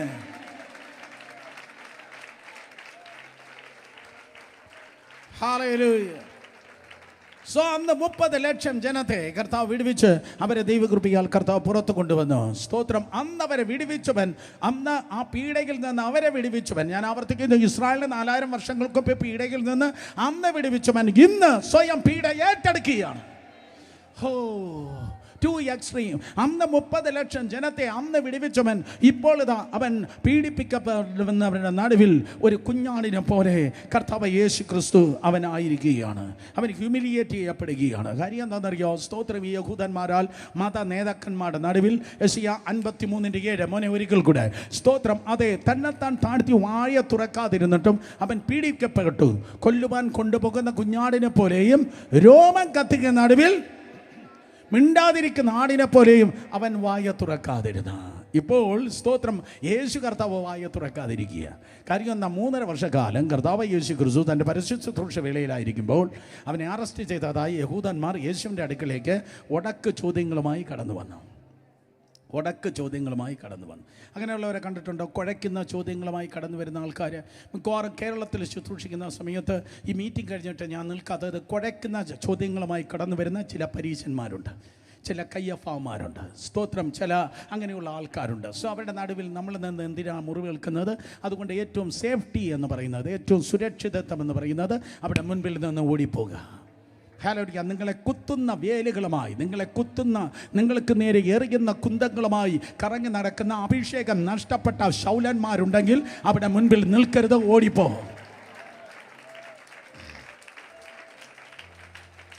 വല്ലവരുടെ മുൻപിൽ ചെന്ന് കയറി മുറിവേൽക്കാനായി ദൈവം നിങ്ങളെ വിളിച്ചിട്ടില്ല. കാരണം നിങ്ങൾ അവരുടെ അടിമയല്ല, നിങ്ങൾ കർത്താവിൻ്റെ മക്കളാണ്. നിങ്ങളെ നോക്കിയാണ് കർത്താവ് പറഞ്ഞത്, നിങ്ങളെ തൊടുന്നവർ എൻ്റെ കണ്ണിൽ കൃഷ്ണമണിയെ തൊടുന്നു. യേശു കർത്താവിനെ കുഴയ്ക്കുന്ന ചോദ്യങ്ങളുമായി പരീശന്മാർ, ന്യായശാസ്ത്രന്മാർ യേശുവിൻ്റെ അടുക്കിലേക്ക് കടന്നു വന്നു. എന്നാൽ സ്തോത്രം, ലോകം കണ്ട ഏറ്റവും വലിയ സർവജ്ഞാനിയാണ് കർത്താവ് തിരിച്ചു ചോദിച്ചപ്പോൾ അവിടെ വായി അടഞ്ഞുപോയി. സോ കാത്തിരിക്കുകയായിരുന്നു. അത്രയും ദേഷ്യത്തോടെ അവർ കാത്തിരിക്കുകയായിരുന്നു. ഇപ്പോൾ ഇതാ ഒരു സമയം കിട്ടിയിരിക്കുന്നു. അവനെ സ്തോത്രം അറസ്റ്റ് ചെയ്തിരിക്കുന്നു. അറസ്റ്റ് ചെയ്ത് തൻ്റെ മുൻപിൽ കൊണ്ടുവന്ന് ഇപ്പോൾ left and right, front and back യേശുവിനെ ചോദ്യം ചെയ്യാൻ തുടങ്ങി. Left and right, front and back യേശു കർത്താവിനെ ചോദ്യം ചെയ്യാൻ വേണ്ടി തുടങ്ങിയപ്പോൾ സ്തോത്രം, അതേ കർത്താവ് യേശു എന്ത് ചെയ്തു? കർത്താവ് യേശു മിണ്ടാതിരുന്നു. ഹല്ലേലൂയ. യേശു കർത്താവ് ഒന്നും മിണ്ടിയില്ല. കർത്താവ് എന്ത് ചെയ്തു? കർത്താവ് സ്തോത്രം മിണ്ടാതിരുന്നു. മാത്രമല്ല ആ വേദഭാഗങ്ങൾ നിങ്ങൾ വായിച്ചു വരുമ്പോൾ അവനെ ചോദ്യം ചെയ്തു എന്ന് മാത്രമല്ല നിങ്ങൾക്ക് കാണുവാൻ തക്കോണം കഴിയുന്ന, അവനെ ഹ്യൂമിലിയേറ്റ് ചെയ്തു. അവനെ നാണം കെടുത്തുന്ന രീതിയിലുള്ള സകല പരിപാടിയും അവർ ഒപ്പിച്ചു. എന്നെ കേൾക്കുന്ന സഹോദരി സഹോദരന്മാരെ, മറ്റുള്ളവരെ നിങ്ങളെ നാണം കെടുത്തുമ്പോൾ, മറ്റുള്ളവർ നിങ്ങളെ ഹ്യൂമിലിയേറ്റ് ചെയ്യുമ്പോൾ, കള്ള കഥകൾ പ്രചരിപ്പിക്കുമ്പോൾ മനസ്സിലാക്കുക, നിങ്ങൾ വായ തുറക്കല്ല്. കാരണം നിന്റെ എക്സാമ്പിൾ ആ ഫ്രണ്ടിലത്തെ ബിഷപ്പോ പ്രസംഗിക്കുന്ന ഞാനോ വേറെ ഏതെങ്കിലും മെത്രാച്ചനോ അല്ല. വിശ്വാസത്തിന്റെ നായകനും പൂർത്തി വരുത്തുവാനായ സ്വർഗത്തിലെ ദൈവമാണ്. മൗനമായിരിക്കുക. Be silent. Be silent. അടുത്തിരിക്കുന്നവരത്തോട്ട് പറ, സൈലന്റ് നിശബ്ദത എൻ്റെ ആയുധമാണ്. പെട്ടെന്ന് പറഞ്ഞേ. യെസ്, നിശബ്ദത ആയുധമാണ്. സോ പീഡിപ്പിക്കുന്ന നടുവിൽ കർത്താവ് എന്താ ചെയ്തത്? കർത്താവ് സ്തോത്രം സൈലന്റ് ആയിരുന്നു. പക്ഷേ ഇവർ ഓൾറെഡി തീരുമാനിച്ചു ഉറച്ചതാണ്, അവനെ കൊന്നേ പറ്റത്തുള്ളൂ. യോഹന്നാൻ സുവിശേഷം 11 അധ്യായം നിങ്ങൾ വായിച്ചു നോക്കുമ്പോൾ ലാസർ ഉയർത്തെഴുന്നേറ്റ് പുറത്തു വന്നു. സ്തോത്രം. അതെ, ലാസർ ഉയർത്ത നാട്ടിൽ ജയത്തിൻ ഘോഷം കേട്ടു. ആ ബഥാന്യ ദേശത്തെ ജയത്തിൻ്റെ ഘോഷം കേട്ടു. നാറ്റം വെച്ച ലാസർ പുറത്തു വന്ന യവർമാർക്ക് മനസ്സിലായി, പരിപാടി പാളിയടാ. നാറ്റം വരച്ച ലാസർ പുറത്തു വന്നു. സോ ഇങ്ങനെയുള്ളതായ 4 അത്ഭുതം കൂടെ ഇനി നടന്നു കഴിഞ്ഞാൽ എല്ലാവരും അവിടെ പിന്നാലെ ആയി പോകും. ഇവിടെ 10-35,000 പേര് അവൻ യൂഷ്വൽ ക്രൗഡാണ്. എന്നാൽ ഇപ്പോൾ സ്തോത്രം എല്ലാവരും അവൻ്റെ പിന്നാലെ ആയിപ്പോ. ഇന്നും അങ്ങനെ ചിന്തിക്കത്തില്ലേ? ഇന്നും അങ്ങനെ ചിന്തിക്കുന്നവരില്ലേ? എല്ലാ പ്ലാറ്റ്ഫോമും ഈ പുള്ളിക്ക് ആയിപ്പോകും, എല്ലാ കോൺഫറൻസും അവൻ്റെ കയ്യിലായിപ്പോകും, എല്ലാ കൺവെൻഷനും അവൻ്റെ കയ്യിലായിപ്പോകുമെന്ന് പറഞ്ഞല്ലേ ചില മാഫിയ ഗ്രൂപ്പുകൾ ഗൂഢാലോചന നടത്തുന്നത്. Exactly same thing. എല്ലാവരും അവൻ്റെ പിന്നാലെ ആയിപ്പോകുമെന്ന് പറഞ്ഞ് അവനെ സ്തോത്രം ട്രാപ്പ് ഒരുക്കി അവനെ അറസ്റ്റ് ചെയ്ത് സ്തോത്രം ഇതാ കൊണ്ടുവന്നിരുത്തിയിരിക്കുകയാണ്. പക്ഷേ സഹോദരി സഹോദരന്മാരെ, വളരെ വ്യക്തമായി ഞാൻ പറയട്ടെ, അവനെ പിടിച്ചതല്ല, അവൻ പിടികൊടുത്തതാണ്. യേശു കർത്താവിനെ പിടിച്ചതല്ല. യേശുവിനെ പിടിക്കാൻ ആർക്കും കഴിയത്തില്ല. കാരണം അവൻ ദൈവമാണ്. സ്തോത്രം. യേശുവിനെ പിടിക്കാൻ ഒത്തിരി പേർ നോക്കിയതാണ്, പക്ഷേ അവൻ പിടികൊടുത്തതാണ്. സ്തോത്രം. കാരണം എന്ത്? സകല കെണികളിൽ നിന്ന്, സകല മാനുഷികവും പൈശാചികമായ കെണികളിൽ നിന്ന്, ട്രാപ്പുകളിൽ നിന്ന് അധികാരമുള്ള യേശുവിൻ്റെ നാമത്തിൽ നീ ദൈവകൃപയാൽ പുറത്തു വരുവാൻ കർത്താവ് യേശു ക്രിസ്തു സ്തോത്രം അവൻ പിടികൊടുത്തു. ദൂതിതാണ്, നിന്നെ പിടിക്കുവാൻ ആർക്കും കഴിയത്തില്ല. സ്തോത്രം. മനുഷ്യനും സാത്താനും നിനക്കും എനിക്കെതിരെ വച്ചിരിക്കുന്ന സകല കണികൾ ഉയർപ്പിന്റെ ശക്തിയാൽ ഇന്ന് രാത്രി പൊളിഞ്ഞു മാറട്ടെ. നിങ്ങൾക്കറിയാം ഗത്ശമനയുടെ വാതിക്കൽ എന്താ സംഭവിച്ചത്? നിങ്ങൾ ആരെ തിരയുന്നു? നസ്രേന യേശുവിനെ. നിങ്ങൾ ആരെ തിരയുന്നു? നസ്രേന യേശുവിനെ. തൊട്ടടുത്ത സെന്റൻസ് പറഞ്ഞു, അത് ഞാൻ തന്നെ. 4000 വർഷങ്ങൾക്ക് മുമ്പ് കത്തുന്ന മുൾപ്പിടപ്പിൽ നിന്ന് കർത്താവ് പറഞ്ഞു, പുറപ്പാട് 3:14, I am that I am. ഞാൻ ആകുന്നവൻ ഞാനാകുന്നു. അതിൻ്റെ റിഫ്ലക്ഷൻ, അതിൻ്റെ എക്കോയാണ് നിങ്ങൾക്ക് കാണാൻ കഴിയുന്നത്. മോശയുടെ മുൻപിൽ കർത്താവ് പറഞ്ഞു, ഞാൻ ആകുന്നവൻ ഞാനാകുന്നു. അതിൻ്റെ എക്കോയാണ് സ്തോത്ര ഗദശമനയുടെ വാതിക്കൽ വെളിപ്പെട്ടത്. യെസ്, ഞാനാകുന്നു എന്ന് പറഞ്ഞപ്പോൾ 100 കണക്കിന് ആൾക്കാർ സ്ലെയിൻ ഇൻ ദ സ്പിരിറ്റ് നിലത്ത് വീണു. യെസ്, ഞാൻ വിശ്വസിക്കുന്നു. വിശ്വസിച്ച് പ്രാർത്ഥിച്ചിരിക്കുന്നവർ മാത്രമല്ല സ്ലെയിൻ ചെയ്യുന്നത്, നിലത്ത് വീഴുന്നത് അവിശ്വാസികൾ നിലത്ത് വീഴണം. അവൻ്റെ ഭൂതം വിട്ടുപോകണം, അവൻ്റെ കെട്ട് വിട്ടുപോകണം. സോ അത്ര വലിയ പവർ, അത്ര വലിയ പ്രസൻസുമായിട്ടായിരുന്നു യേശു കർത്താവ് നടന്നത്. സ്തോത്രം. നിങ്ങൾ ആരെ തിരയുന്നു? നസ്രേന യേശുവിനെ. അത് ഞാൻ തന്നെ. സ്തോത്രം. പൊടിയും തട്ടി അവർ വന്ന് യേശു കർത്താവിനെ പിടിച്ച് എന്നിട്ട് കയ്യഫാവിൻ്റെ കൊട്ടാരത്തിലേക്ക് കൊണ്ടുപോവുകയാണ്. ഇന്ന് കിദ്രോൻ തോട് കഴിഞ്ഞ് സ്തോത്രം താഴേക്ക് നിങ്ങൾ നോക്കുമ്പോൾ കയ്യഫാവിൻ്റെ കൊട്ടാരം കാണുവാൻ കഴിയും. ആ താഴ്വരയിൽ മോര്യാമലയുടെ ഇടത്തെ അറ്റത്ത്, ഒലിമലയിൽ നിന്ന് നോക്കിയാൽ മോര്യാമലയുടെ ഇടത്തെ അറ്റത്ത് കയ്യഫാവിൻ്റെ ഒരു സ്തോത്രം കൊട്ടാരമുണ്ട്. ആ കൊട്ടാരത്തിൻ്റെ താഴെ പാകിയിരിക്കുന്നതായ കല്ലുകൾ ഇന്നുമുണ്ട്. കർത്താവിൻ്റെ കാലത്തെയുള്ള കല്ലുകളാണ്. ആ കല്ലുകളിലൂടെയാണ് സ്തോത്രം യേശു കർത്താവിനെ കൊണ്ടുപോയത്. ഒരു 5.5 അടി ഉയരം ഉള്ളതായ ആർച്ചസ് അവിടെ ഉണ്ടായിരുന്നു. ആർച്ച് ഉണ്ടായിരുന്നു. ചില ചരിത്രകാരന്മാർ പറയുന്നു സ്തോത്രം അതിലധികം കർത്താവിന് ഉയരമുണ്ടായിരുന്നു പോലും ബൈബിളിൽ ഇല്ല. അതുകൊണ്ട് നിങ്ങൾക്ക് ശടിച്ചു പറവാൻ കഴിയത്തില്ല. സ്തോത്രം. അവിടെ എത്തിയപ്പോൾ അവൻ കുനിഞ്ഞു പോകാൻ സമ്മതിക്കാത്തത് കൊണ്ട് തല ഇടിച്ച് രക്തം സ്തോത്രം തലയിലൂടെ ഓൾറെഡി അത് ഒഴുകുന്നവനായിട്ടാണ് കയ്യഫാവിൻ്റെ അടുക്കലേക്ക് അവൻ എത്തിയത് എന്ന്. സ്തോത്രം. അറസ്റ്റ് ചെയ്യപ്പെട്ടതായ ആ ഫസ്റ്റ് സ്റ്റേജ് മുതൽ തന്നെ കർത്താവിൻ്റെ വ്യഥയും വേദനയും ശാരീരികമായ അനുഭവത്തിൽ, ശാരീരികമായ അവസ്ഥയിൽ സ്തോത്രം അതെ ആരംഭിച്ചു കഴിഞ്ഞു. 80-ാം സങ്കീർത്തനത്തിൽ എഴുതിയിരിക്കുന്നതായ ഒരു പ്രവചന ശബ്ദം അനുസരിച്ച് യേശുവിനെ കൊണ്ടുപോയി കയ്യഫാവിൻ്റെ സ്തോത്രം ജയിലിൽ അവനെ സ്തോത്രം കെട്ടിയിട്ടിരുന്നു. രാത്രി മുഴുവൻ കെട്ടിയിട്ടിരുന്നു. ഈ പഴക്കുല ഇങ്ങനെ കെട്ടിത്തൂക്കിയിട്ടത് കണ്ടിട്ടുള്ളവർ കരങ്ങൾ ഉയർത്തിയാട്ടെ. കടകളിൽ സ്ഥലങ്ങളിൽ നമ്മളെല്ലാം വീട്. So exactly the same manner കയ്യഫാമിൻ്റെ കൊട്ടാരത്തിൽ ട്രെഞ്ചസ്, ഇടുങ്ങിയ കുഴികളുണ്ട്. കേക്ക്, ഇടുങ്ങിയ കുഴികളിൽ അറസ്റ്റ് ചെയ്യപ്പെട്ട രാത്രിയിൽ 2 കരങ്ങളെ ഉയരങ്ങളിലേക്ക് കെട്ടി സ്തോത്രം നിലത്ത് തൊടാതെ ആ ചെറിയ കുഴിയിൽ യേശു കർത്താവിനെ കെട്ടിത്തൂക്കി ഇട്ടിരുന്നു. 80-ാം സങ്കീർത്തനത്തിൻ്റെ സ്തോത്രം അതേ പ്രവചന നിവർത്തിക്കായി. രാത്രി ഉറങ്ങിയില്ല. രാത്രി ഉറങ്ങാതെ കരഞ്ഞ ആരെങ്കിലും എന്നെ കേൾക്കുന്നെങ്കിൽ, രാത്രി ഉറങ്ങാതെ ഹോസ്പിറ്റലിൻ്റെ വരാന്തയിലും ഓപ്പറേഷൻ തിയേറ്ററിൻ്റെ വാതിക്കൽ നിന്ന് ആരെങ്കിലും എന്നെ കേൾക്കുന്നെങ്കിൽ, യേശു കർത്താവ് പറയും, മക്കളെ, എനിക്ക് നിൻ്റെ വേദന അറിയാം. ഞാനും ഇതുപോലെ ഉറങ്ങാത്ത ഒരു രാത്രി എനിക്ക് ഓർമ്മയുണ്ട്. കയ്യഫാവിൻ്റെ കൊട്ടാരത്തിൻ്റെ നിലവറയിൽ ആ ഇടുങ്ങിയ കുഴിയിൽ എന്നെയും ഇതുപോലെ കെട്ടിയിട്ടിരുന്നതാണ്. സ്തോത്രം, നിൻ്റെ രാത്രികളെ പകലാക്കാൻ, നിൻ്റെ ലാമെൻറ്റേഷനെ സെലിബ്രേഷൻ ആക്കാൻ യേശു കർത്താവ് ബന്ധിക്കപ്പെട്ട് ആ കുഴിയിൽ സ്തോത്രമനായിരുന്നു. ഹല്ലേലൂയ. അതുകൊണ്ട് സ്തോത്രം, രാത്രിയിൽ നിറഞ്ഞൊഴുകുന്ന കണ്ണുകളുമായി എന്നെ സഹായിക്കാൻ ആരുമില്ലല്ലോ, എന്നെ കാണാൻ ആരുമില്ലല്ലോ എന്ന് ആരെങ്കിലും പറയുന്നെങ്കിൽ ഞാൻ നിങ്ങൾക്കായി ഒരു സ്നേഹിതനെ കൊണ്ടുവന്നിട്ടുണ്ട്. അവൻ അർദ്ധരാത്രിയിലെ സ്നേഹിതനാണ്. ഹല്ലേലൂയ, സ്തോത്രം. സോ രാത്രിയിൽ ആ കയ്യഫാവിൻ്റെ കൊട്ടാരത്തിൻ്റെ അടിത്തട്ടിലുള്ള ആ കുഴിയിൽ നിന്ന് അവനെ വലിച്ചു കയറ്റി അതിരാവിലെ സ്തോത്രം അതെ അവനെ ചോദ്യം ചെയ്യണം. അതിന് മുൻപ് പത്രോസ് ഓൾറെഡി യേശു കർത്താവിനെ തള്ളി പറഞ്ഞിരുന്നു. എന്നിട്ട് സ്തോത്രം വിസ്താരം ആരംഭിക്കുന്നു. എത്ര കോടതികളിൽ സ്തോത്രം, എത്ര കോടതികളിൽ? 5 കോടതികളിൽ സ്തോത്രം വിസ്താരം ആരംഭിക്കുകയാണ്. 5 കോടതികൾ 6 പ്രാവശ്യമാണ് യേശു കർത്താവിനെ വിസ്തരിച്ചത്.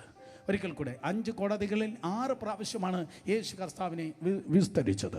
സ്തോത്രം. ഈ 6 വിസ്താരങ്ങൾ 3 മതപരമായ വിസ്താരമായിരുന്നു, 3 സ്തോത്രം സിവിൽ ട്രയൽസ് അഥവാ സ്തോത്രം അതെ പൊളിറ്റിക്കൽ ട്രയൽസ് എന്ന് പറയത്തക്ക നിലയിൽ പീലാത്തോസിൻ്റെ നേതൃത്വത്തിൽ അതല്ലെങ്കിൽ ഹെരോദാവിൻ്റെ നിർദ്ദേശത്തിൽ ഒക്കെ നടന്നതായ വിസ്താരമാണ്. ഞാൻ എക്സ്പ്ലെയിൻ ചെയ്യട്ടെ. സ്തോത്രം 6 വിസ്താരങ്ങളാണ്. 3 സ്തോത്രം അതേ മതപരമായിരുന്നു. 1 അന്നാവിൻ്റെ മുൻപിൽ, 2 സ്തോത്രം അതെ 1 അന്നാമിൻ്റെ മുൻപിൽ, 2 കയ്യഫാമിൻ്റെ മുൻപിൽ, 3 സെൻഹദ്രീമിൻ്റെ മുൻപിൽ. മതപരമായ സ്തോത്രം അതേ വിസ്താരമായിരുന്നു. ഈ വിസ്താരത്തിലൊക്കെ നിങ്ങൾക്ക് കാണുവാൻ തക്കൊണ്ട് കഴിയുന്നത് ഇന്നത്തെ സ്തോത്രം അതേ തലക്കെട്ട് പോലെ കുഞ്ഞാടിൻ്റെ മൗനമാണ് നിങ്ങൾക്ക് കാണാൻ കഴിയുന്നത്. ഒരിക്കൽ കൂടെ, ഇന്നത്തെ വിസ്താരം പോലെ നിങ്ങൾക്ക് കാണാൻ കഴിയുന്നത്, പറഞ്ഞാട്ടെ ശബ്ദമുയർത്തി, കുഞ്ഞാടിൻ്റെ മൗനം. യേശു കർത്താവ് ആവശ്യമില്ലാതെ സംസാരിച്ചില്ല. ഒരിക്കൽ കൂടെ, യേശു കർത്താവ് ആവശ്യമില്ലാതെ സംസാരിച്ചാൽ. കാരണം തിരുവചനം പറയുന്നു, വാക്പെരുപ്പത്തിൽ വ്യർത്ഥതയുണ്ട്. നീ ഓവർ സംസാരിക്കുമ്പോൾ നീ തോൽക്കുന്നു. കാര്യം ദൈവകരത്തിൽ കൊടുത്തു നീ മൗനമായിരിക്കുമ്പോൾ നീ ജയിക്കുന്നു.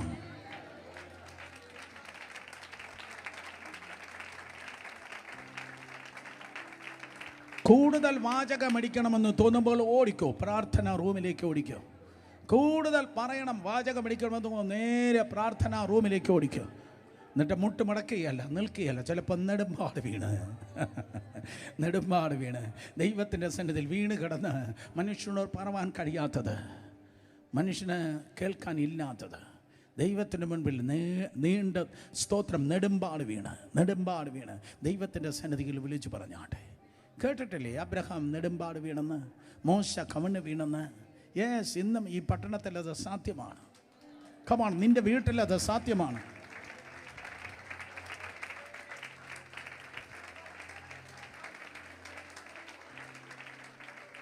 ആരോടും പറവാനില്ലാത്തത്, ആരോടും പറവാൻ കഴിയാത്തത്, ആരും കേൾക്കാനില്ലാത്തത് പെട്ടെന്ന് ചാടി എഴുന്നേൽക്കല്ല. അവിടെ കിട, എൻ്റെ പാദത്തെ കെട്ടിപ്പിടിക്കുക.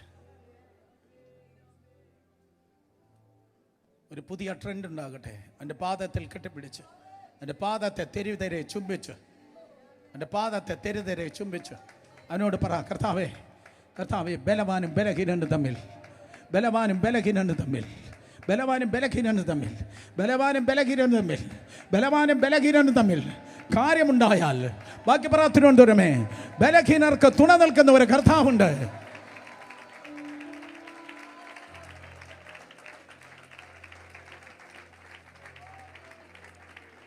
ഹല്ലേലൂയ.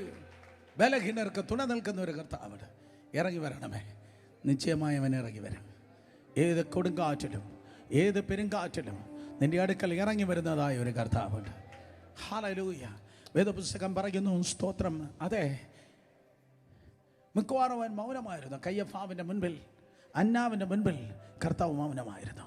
ദൈവത്തിന് മുൻപിൽ നിലവിളിക്ക്, ദൈവത്തിന് മുൻപിൽ കണ്ണുനീരൊഴുക്ക്, ദൈവത്തിന് മുൻപിൽ കണ്ണുനീരൊഴുക്ക്. In Jesus name I encourage you. ഇതുപോലെയുള്ള ഹാൻഡ് കർച്ചീഫ് കൊണ്ടല്ല നിങ്ങളുടെ കണ്ണുനീർ ഈ തലമുറയിൽ ഇനിയുള്ള വർഷങ്ങളിൽ നിറയേണ്ടത്. വലിയ ടവലുകൾ കൊണ്ട് നിറച്ചാട്ടെ. നിങ്ങൾ, നിങ്ങളുടെ മക്കൾ, കൊച്ചുമക്കൾക്ക്, സ്തോത്രം, ലോകരാജ്യങ്ങൾക്ക് അവർ അനുഗ്രഹമായി തീരും. ഹല്ലേലൂയ. ആമേൻ.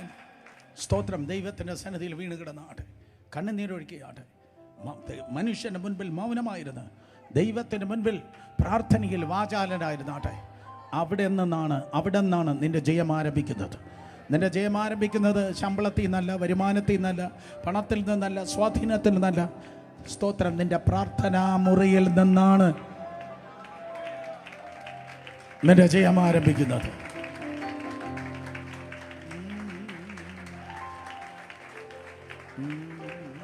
സാധു എന്നെ കൈവിടാതെ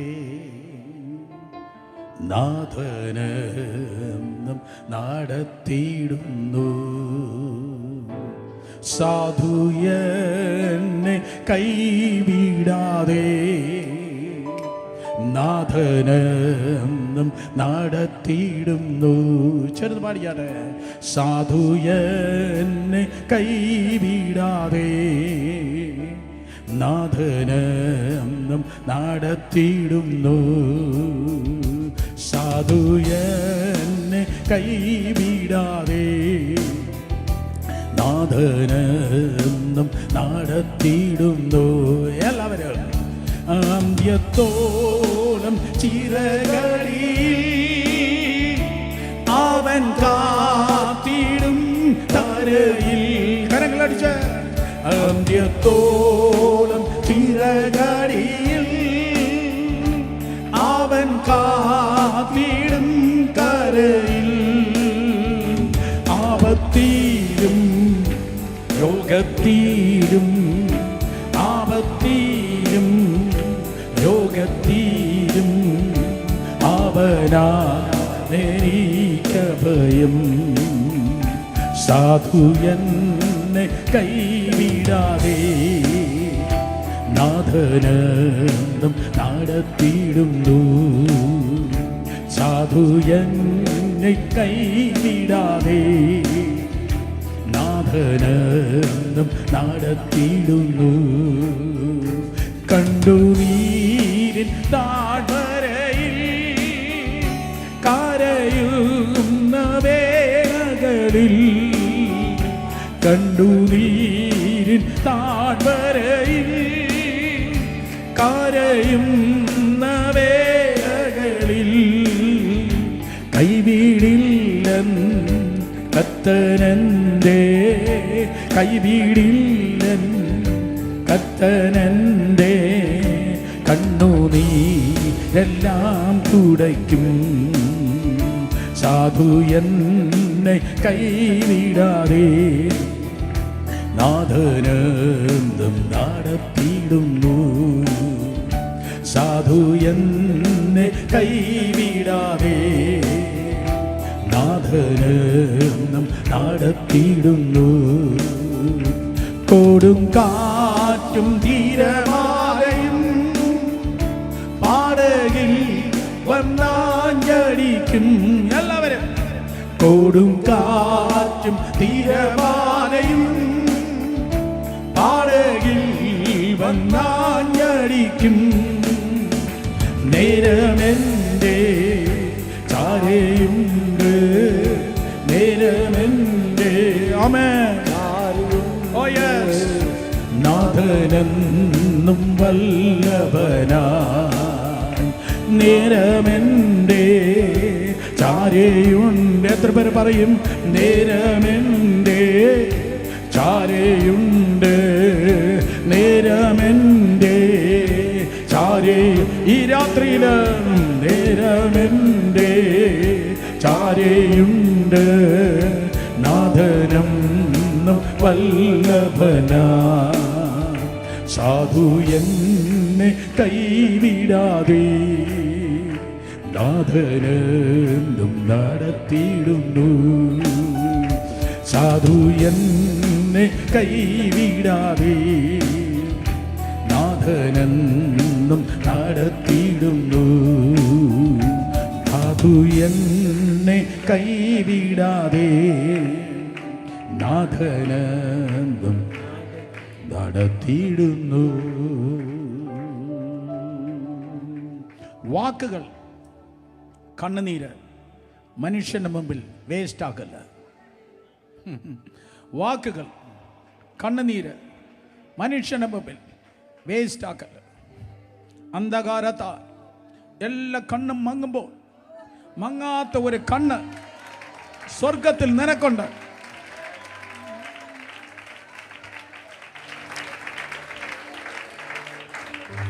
നിന്നെ കേൾക്കുന്ന ഒരു ചെവിയുണ്ട്, നിന്നെ കാണുന്ന ഒരു കണ്ണുണ്ട്. നിന്നെ കേൾക്കുന്ന ഒരു ചെവിയുണ്ട്, നിന്നെ കാണുന്ന ഒരു കണ്ണുണ്ട്. കമോൺ, നിന്നെ കേൾക്കുന്ന ഒരു ചെവി സ്വർഗത്തിലുണ്ട്, നിന്നെ കാണുന്ന ഒരു കണ്ണും സ്വർഗത്തിലുണ്ട്. ആ ദൈവത്തിന് മുൻപിൽ വീണ് കിടക്ക്. ജയം നിനക്കുള്ളതാണ്, വിടുതൽ നിനക്കുള്ളതാണ്. അടുത്ത അത്ഭുതം നിന്റേതായിരിക്കും, അടുത്ത മറുപടി നിന്റേതായിരിക്കും. ബെസ്റ്റ് എക്സാമ്പിൾ യേശു. മനുഷ്യൻ ചോദിച്ച ചോദ്യങ്ങൾക്ക് ഉത്തരം പറഞ്ഞതേ ഇല്ല. പക്ഷെ ഉയർപ്പ് നടന്നപ്പോൾ എങ്ങനെയിരുന്നു കാണാം? ഉയർപ്പ് കഴിഞ്ഞപ്പോൾ ചോദിച്ചവരുടെ വായടഞ്ഞു, കണവൻ്റെ കല്ലറ തുറന്നു. ഓ ബ്യൂട്ടി! ചോദിച്ചവൻ്റെ വായടഞ്ഞു. മക്കളെ, ഈ നാളുകളിൽ പിള്ളേരെങ്ങനെ, ഭാവി എങ്ങനെ, കല്യാണം എങ്ങനെ, 100 കണക്കിന് ചോദ്യം നിനക്കുണ്ട്. യേശുവിൻ നാമത്തിൽ ഈ പുസ്തകം ഉയർത്തി ഈ 5-ാമത്തെ രാത്രി ഞാൻ വിളിച്ചു പറയട്ടെ, ചോദിക്കുന്നവൻ്റെ വായടയും.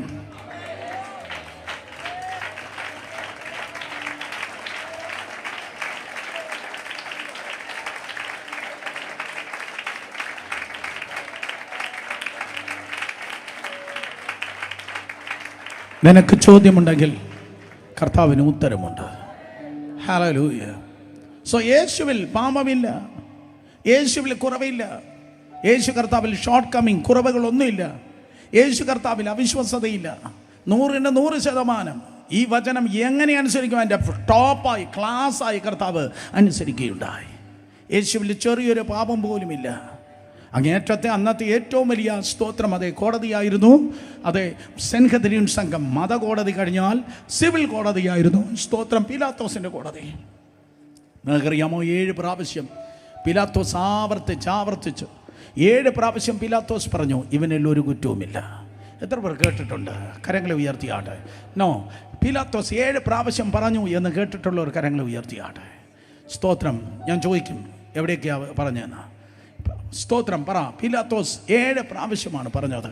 സ്തോത്രം. ഇവനിൽ ഒരു കുറ്റവുമില്ല. എഴുതിയെടുത്തോ? ഇതുവരെ ഞാൻ പറഞ്ഞിട്ടില്ല. സ്തോത്രം. പിന്നെ ആരിൽ നിന്ന് കേട്ടെന്ന് എനിക്കറിയത്തില്ല. യോഹന്നാൻ സുവിശേഷം 18-ാം അധ്യായം, അല്ലെങ്കിൽ ലൂക്കോസ് സുവിശേഷം 23-ാം അധ്യായം 4-ാം വാക്യം. ലൂക്കോസ് സുവിശേഷം 23-ാം അധ്യായം 4-ാം വാക്യം. ഒന്നാമതായി പീലാത്തോസ് പറഞ്ഞു. ലൂക്കോസ് സുവിശേഷം 23-ാം അധ്യായം 4-ാം വാക്യം. ഒന്നാമത് പീലാത്തോസ് പറയുകയാണ്. പീലാത്തോസ് മഹാപുരോഹിതന്മാരോടും പുരുഷാരത്തോടും, ഞാൻ ഈ മനുഷ്യനിൽ കുറ്റമൊന്നും കാണുന്നില്ല. ഒന്നാമത്തെ റെഫറൻസാണ്. ഞാൻ ഈ മനുഷ്യനിൽ കുറ്റമൊന്നും കാണുന്നില്ല. എഗെയിൻ ലൂക്കോസ് സുവിശേഷം 23-ാം അധ്യായം 6 മുതൽ 15 വരെയുള്ള വാക്യങ്ങൾ വായിക്കുമ്പോൾ, സ്തോത്രം, പീലാത്തോസ് രണ്ടാമതായി ഇത് കേട്ടിട്ട്, ഈ മനുഷ്യൻ ഗലീലക്കാരനോ എന്ന് പീലാത്തോസ് ചോദിച്ചു. സ്തോത്രം. ഹെരോദാവിൻ്റെ അധികാരത്തിൽ ഉൾപ്പെട്ടവൻ എന്നറിഞ്ഞ് അന്ന് യെരൂശലേമിൽ വന്നു പാർക്കുന്ന ഹെരോദാവിൻ്റെ അടുക്കൽ അവനെ അയച്ചു. കാരണം അവൻ ഗലീലക്കാരനാണ്. സ്തോത്രം. ഹെരോദാവ് അവനെ ഇതാ ക്രോസ് ക്വസ്റ്റ്യൻ ചെയ്തു. താഴേക്ക് 9-ാമത്തെ വാക്യം, 10-ാമത്തെ വാക്യം. വളരെ കാലമായി ഹെരോദാവ് യേശു കർത്താവിനെ കാണുവാൻ വേണ്ടി ആഗ്രഹിച്ചു. നോക്കിയ ഒരു ദൂത് കൂടെ ഞാൻ പറഞ്ഞു പോട്ടെ, ഒരു സ്തോത്രം റെവലേഷൻ കൂടെ പറഞ്ഞു പോട്ടെ. അപ്പോൾ ഹെരോദാവ് യേശുവിനെ കാണുവാൻ വേണ്ടി വളരെ ആഗ്രഹിച്ചു. കാരണം യേശു വലിയ അത്ഭുതങ്ങൾ ചെയ്യുന്നു എന്ന് ഹെരോദാവ് കേട്ടു. യേശു ഒരു അത്ഭുതം ചെയ്യുന്നത് കാണാൻ ഹെരോദാവ് വല്ലാതെ ആഗ്രഹിച്ചു. ഒരു ചരിത്രം പറയുന്നത് ഒരു ഫ്ലവർ വൈസ് എടുത്ത് അവൻ നിലത്തിട്ട് പൊട്ടിച്ചു എന്നാണ്. എന്നിട്ട് യേശുവിനോട് ആവശ്യപ്പെട്ടു, സ്തോത്രം ഇതിനെ ഒന്ന് റീമേക്ക് ചെയ്തതാ, അങ്ങനെയാണെങ്കിൽ ഞാൻ നിന്നെ വെറുതെ അയക്കാം. എന്നാൽ യേശു അത്ഭുതത്തിൻ്റെ ശക്തി പ്രാപിച്ചത്, അല്ലെങ്കിൽ യേശു നമ്മുടെ ഭാഷയിൽ പറഞ്ഞാൽ യേശു അഭിഷിക്തനായത് തനിക്ക് ചെത്താനല്ല, ജനത്തിൻ്റെ വിടുതലിനാണ്.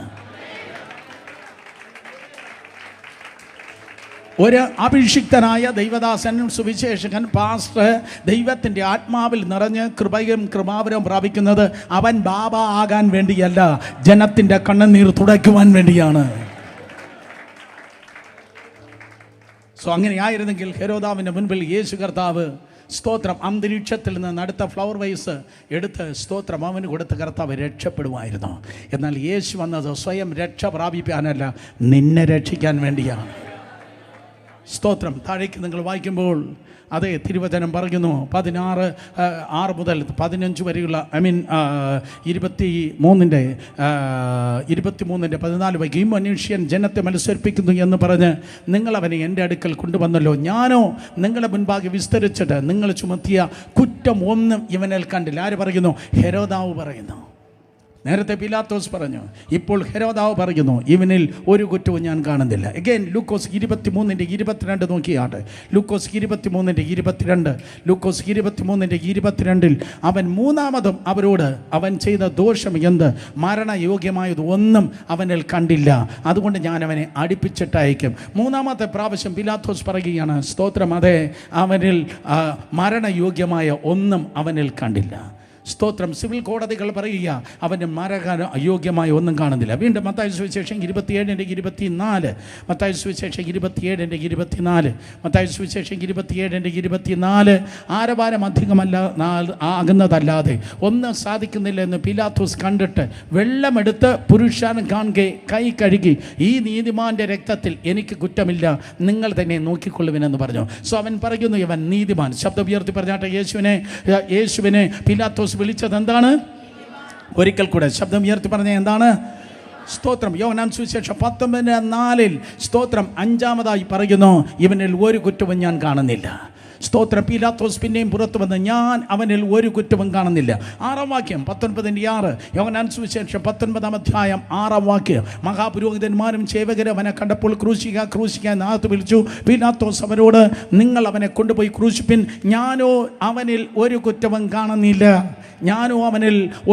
കാണുന്നില്ല. യോഹന്നാൻ സുവിശേഷം 19:7 മുതൽ 12 വരെയുള്ള വാക്യങ്ങൾ നിങ്ങൾ വായിക്കുമ്പോൾ വീണ്ടും അവസാനമായി സ്തോത്രം അതേ തിരുവചനം പറയുന്നു.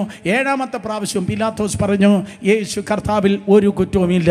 7 റെഫറൻസസ് ആണ്. എനിക്ക് നേരമില്ലാത്തതൊന്നും നമുക്ക് പെട്ടെന്ന് പറഞ്ഞു പോകാം. 7 പ്രാവശ്യമാണ് സ്തോത്രം തലങ്ങും വിലങ്ങും വിസ്തരിച്ചതായ അതേ സ്തോത്രം യേശുവിനെ നോക്കി അതേ സ്തോത്രം കോടതി പറഞ്ഞത് അവനിൽ ഒരു കുറ്റവുമില്ല, അവൻ പാപമൊഴിക്ക് നമുക്ക് തുല്യമായി സകലത്തിലും പരീക്ഷിക്കപ്പെട്ടവനാണ്. യേശു കർത്താവ് വിശുദ്ധനാണ്, അവൻ നീതിമാനാണ്. സ്തോത്രം. എന്നാൽ അവൻ മരണം ഏറ്റെടുത്തു. കാരണം എന്ത്? മത്തായി സുവിശേഷം 10:17-18 വാക്യത്തിൽ യേശു കർത്താവ് പറഞ്ഞു, ഞാൻ വോളണ്ടറിലി മരിക്കാൻ വേണ്ടി വന്നതാണ്.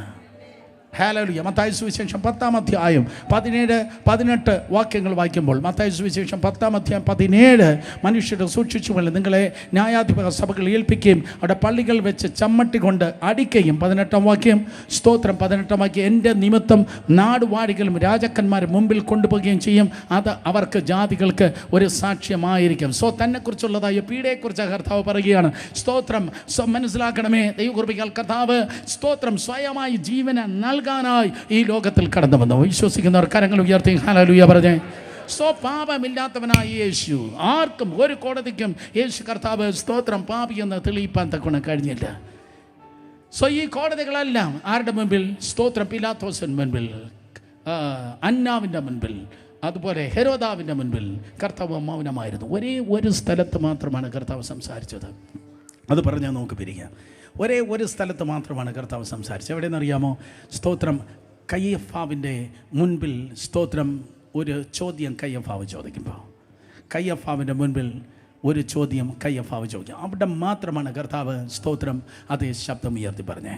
ആ റെഫറൻസ് ഇതാണ്. മത്തായി സുവിശേഷം 26-ാം അധ്യായം സ്തോത്രം അതിൻ്റെ 65-ാം വാക്യം. മത്തായി സുവിശേഷം 26-ാം അധ്യായം. സ്തോത്രം. ഓക്കെ, 57 മുതൽ താഴേക്ക് കാണിച്ചു മോനെ. 57 മുതൽ നിങ്ങൾ ഒരുമിച്ച് വായിക്കണം. 57 മുതൽ മത്തായി സുവിശേഷം 26:57 മുതൽ ശബ്ദമുയർത്തി വായിച്ച്. യേശുവിനെ പിടിച്ചവരോ മഹാപുരോഹിതനായ കയ്യഫായുടെ അടുക്കൽ ശാസ്ത്രിമാരും പുരോഹിതന്മാരും ഒന്നിച്ചു കൂടിയിരുന്നിടത്ത് അവനെ കൊണ്ടുപോയി. അടുത്ത് എന്നാൽ പത്രോസ് ദൂരമേ മഹാപുരോഹിതൻ്റെ അരമനയോളം പിൻചെന്നു. അകത്ത് കടന്ന അവസാനം കാണുവാൻ സേവകരോടുകൂടെ ഇരുന്നു. പിന്നെ മഹാപുരോഹിതന്മാരും ന്യായവിധ സംഘം ഒക്കെയും യേശുവിനെ കൊല്ലേണ്ടതിന് അവൻ്റെ നേരെ കള്ളസാക്ഷ്യം അന്വേഷിച്ചു. കള്ളസാക്ഷികൾ പലരും വന്നിട്ടും പറ്റിയില്ല. ഒടുവിൽ 2-3 പ്രവന്ന് ദൈവമന്ദിരം പൊളിച്ച് 3 ദിവസം കൊണ്ട് വീണ്ടും പണിവാൻ എനിക്ക് കഴിയുമെന്ന് ഇവൻ പറഞ്ഞു എന്ന് ബോധിപ്പിച്ചു. മഹാപുരോഹിതൻ എഴുന്നേറ്റ് അവനോട്, നീ ഒരു ഉത്തരവും പറയുന്നില്ലയോ? ഇവർ നിന്റെ നേരെ സാക്ഷ്യം പറയുന്നത് എന്ത് എന്ന് ചോദിച്ചു. 63-ാം വാക്യം. യേശുവോ മിണ്ടാതിരുന്നു. മഹാപുരോഹിതൻ പിന്നെയും അവനോട്, ദിസ് ഈസ് ഇമ്പോർട്ടൻറ്റ്, ഇത് ശബ്ദം ഉയർത്തി വായിച്ചാട്ടെ, നീ ദൈവപുത്രനായ ക്രിസ്തുവോ പറക എന്ന് ഞാൻ ജീവനുള്ള ദൈവത്തെ കൊണ്ട് നിന്നോട് ആണയിട്ട് ചോദിക്കുന്നു എന്ന് പറഞ്ഞ്. വളരെ ശ്രദ്ധിക്കുക, ഞാൻ ടീച്ച് ചെയ്യാനാണ് വന്നത്, പ്രീച്ച് ചെയ്യാനല്ല. ശ്രദ്ധിക്കുക. സ്തോത്രം. ജീവനുള്ള ദൈവത്തെ പുത്രനെ കൊണ്ട് ജീവനുള്ള ദൈവത്തെ കൊണ്ട് ഞാൻ ആണയിട്ട് ചോദിക്കുന്നു. കാരണം അതുവരെയുള്ള ഒരു കോടതിയിലും സ്തോത്രം ഇവൻ വായു തുറന്നിട്ടില്ല, ശബ്ദിച്ചിട്ടില്ല. അവൻ മിണ്ടാതിരിക്കുകയാണ്. തലങ്ങും വിലങ്ങും കർത്താവ് മൗനമായിരിക്കുകയാണ്. ഞാൻ വീണ്ടും പറയട്ടെ, സ്തോത്രം. എന്താണ് അതിൻ്റെ റീസൺ എന്ന് പറയുന്നത്? സ്തോത്രം, ദ സൈലൻസ് ഓഫ് ദ ലാം, കുഞ്ഞാടിൻ്റെ മൗനം. കാരണം അവനറിയാം, സ്തോത്രം, 3 ദിവസം കഴിയുമ്പോൾ ഇതെല്ലാം തീരും, ഞാൻ ഉയർത്തെഴുന്നേൽക്കും. ഞാൻ വന്നത് എൻ്റെ ജനത്തിന് വേണ്ടിയാണ് ഞാൻ വന്നത്. കർത്താവ് മൗനമായിരുന്നു. പക്ഷേ ഇവിടെ അവന് പറഞ്ഞേ പറ്റത്തുള്ളൂ. ഇവിടെ യേശു കർത്താവിനെ വാ തുറന്ന് പറഞ്ഞേ പറ്റത്തുള്ളൂ. കാരണം 63-ാം വാക്യം അങ്ങനെയാണ് കയ്യഫാവ് ചോദിച്ചിരിക്കുന്നത്. മഹാപുരോഹിതൻ പിന്നെയും, നീ ദൈവത്തിൻ്റെ പുത്രനായ ക്രിസ്തു തന്നെയോ പറക എന്ന് ഞാൻ എങ്ങനെ ചോദിച്ചു? ജീവനുള്ള ദൈവത്തോട് നിന്നോട് ആണയിട്ട് ചോദിച്ചു. എക്സാക്ട്ലി അതാണ് അതിൻ്റെ സ്തോത്രപുത്രം. ആണയിട്ട് ചോദിച്ചു. അമ്മച്ചി പറഞ്ഞ പോലെ എല്ലാവരും പറ്റാട്ടെ, എങ്ങനെ ചോദിച്ചു? ആണയിട്ട് ചോദിച്ചു. ആണയിട്ട് ചോദിച്ചാൽ പറഞ്ഞേ പറ്റത്തുള്ളൂ. ആണയിട്ട് ചോദിച്ചാൽ, ദൈവനാമത്തിൽ ആണയിട്ട് ചോദിച്ചാൽ പറയാതിരിക്കുന്നെങ്കിൽ കുറ്റക്കാരനാണ് എന്ന് എവിടെ എഴുതിയിരിക്കുന്നു? ലേവ്യാപുസ്തകം 5-ാം അധ്യായം 1-ാം വാക്യം. ലേവ്യാപുസ്തകം 5-ാം അധ്യായം 1-ാം വാക്യം. ലേവ്യാപുസ്തകം 5-ാം അധ്യായം 1-ാം വാക്യത്തിൽ ദൈവത്തെ കൊണ്ട് ആണയിട്ട് ആരാണോ ചോദിക്കുന്നത് അവിടെ ഉത്തരം പറഞ്ഞിരിക്കണം. ഉത്തരം പറഞ്ഞില്ലെങ്കിൽ കുറ്റം, സ്തോത്രം, പറയാത്തവൻ്റെ മേൽ ഇരിക്കും. ലേവ്യ 5:1 എന്നാ പറയുന്നത്? ഒരുത്തൻ സത്യവാചകം കേട്ടിട്ട് താൻ സാക്ഷിയായി കാണുകയോ അറിയുകയോ ചെയ്തത് അറിയാതെ അങ്ങനെ പാപം ചെയ്താൽ അവൻ തൻ്റെ കുറ്റം വഹിക്കണം. സത്യവാചകം കേട്ടിട്ട് താൻ സാക്ഷിയായി കാണുകയോ അറിയുകയോ ചെയ്യുന്നത് അറിയിക്കുന്നില്ല, മിണ്ടാതിരിക്കുകയാണ്.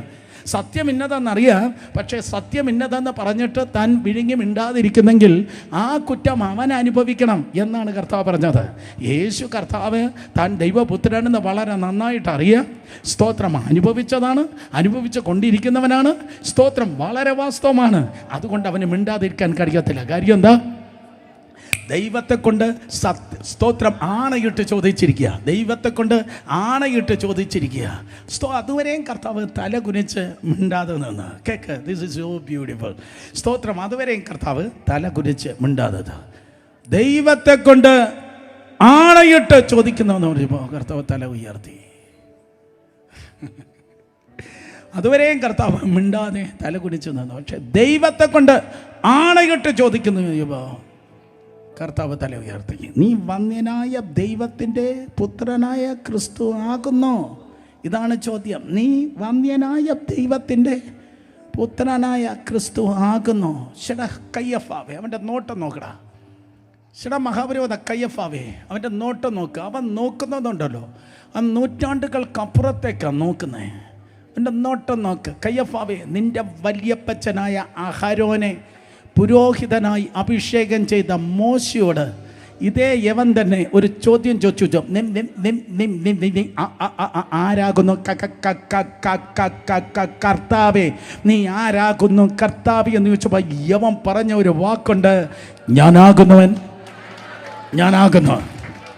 യെസ്, വന്യനായ ദൈവത്തിൻ്റെ പുത്രൻ നീ ആകുന്നു എന്ന് ചോദിച്ചപ്പോൾ പണ്ട് മോശ ചോദിച്ചതാണ്. സ്തോത്രം. ലേവ്യ ഗോത്രക്കാരനായ മോശ ചോദിച്ചത്, നീ ആരാകുന്നു കർത്താവേ? അന്നേ പറഞ്ഞതാണ്, ഞാനാകുന്നു, ഞാനാകുന്നവൻ ഞാനാകുന്നു. അതേ ഗംഭീര സ്വരത്തോടെ ആ കത്തുന്ന മുൾപ്പടപ്പിൽ ഇറങ്ങി നിന്നവൻ അതേ ഗംഭീര സ്വരത്തോടെ ശബ്ദമുയർത്തി പറഞ്ഞു, ഞാനാകുന്നു.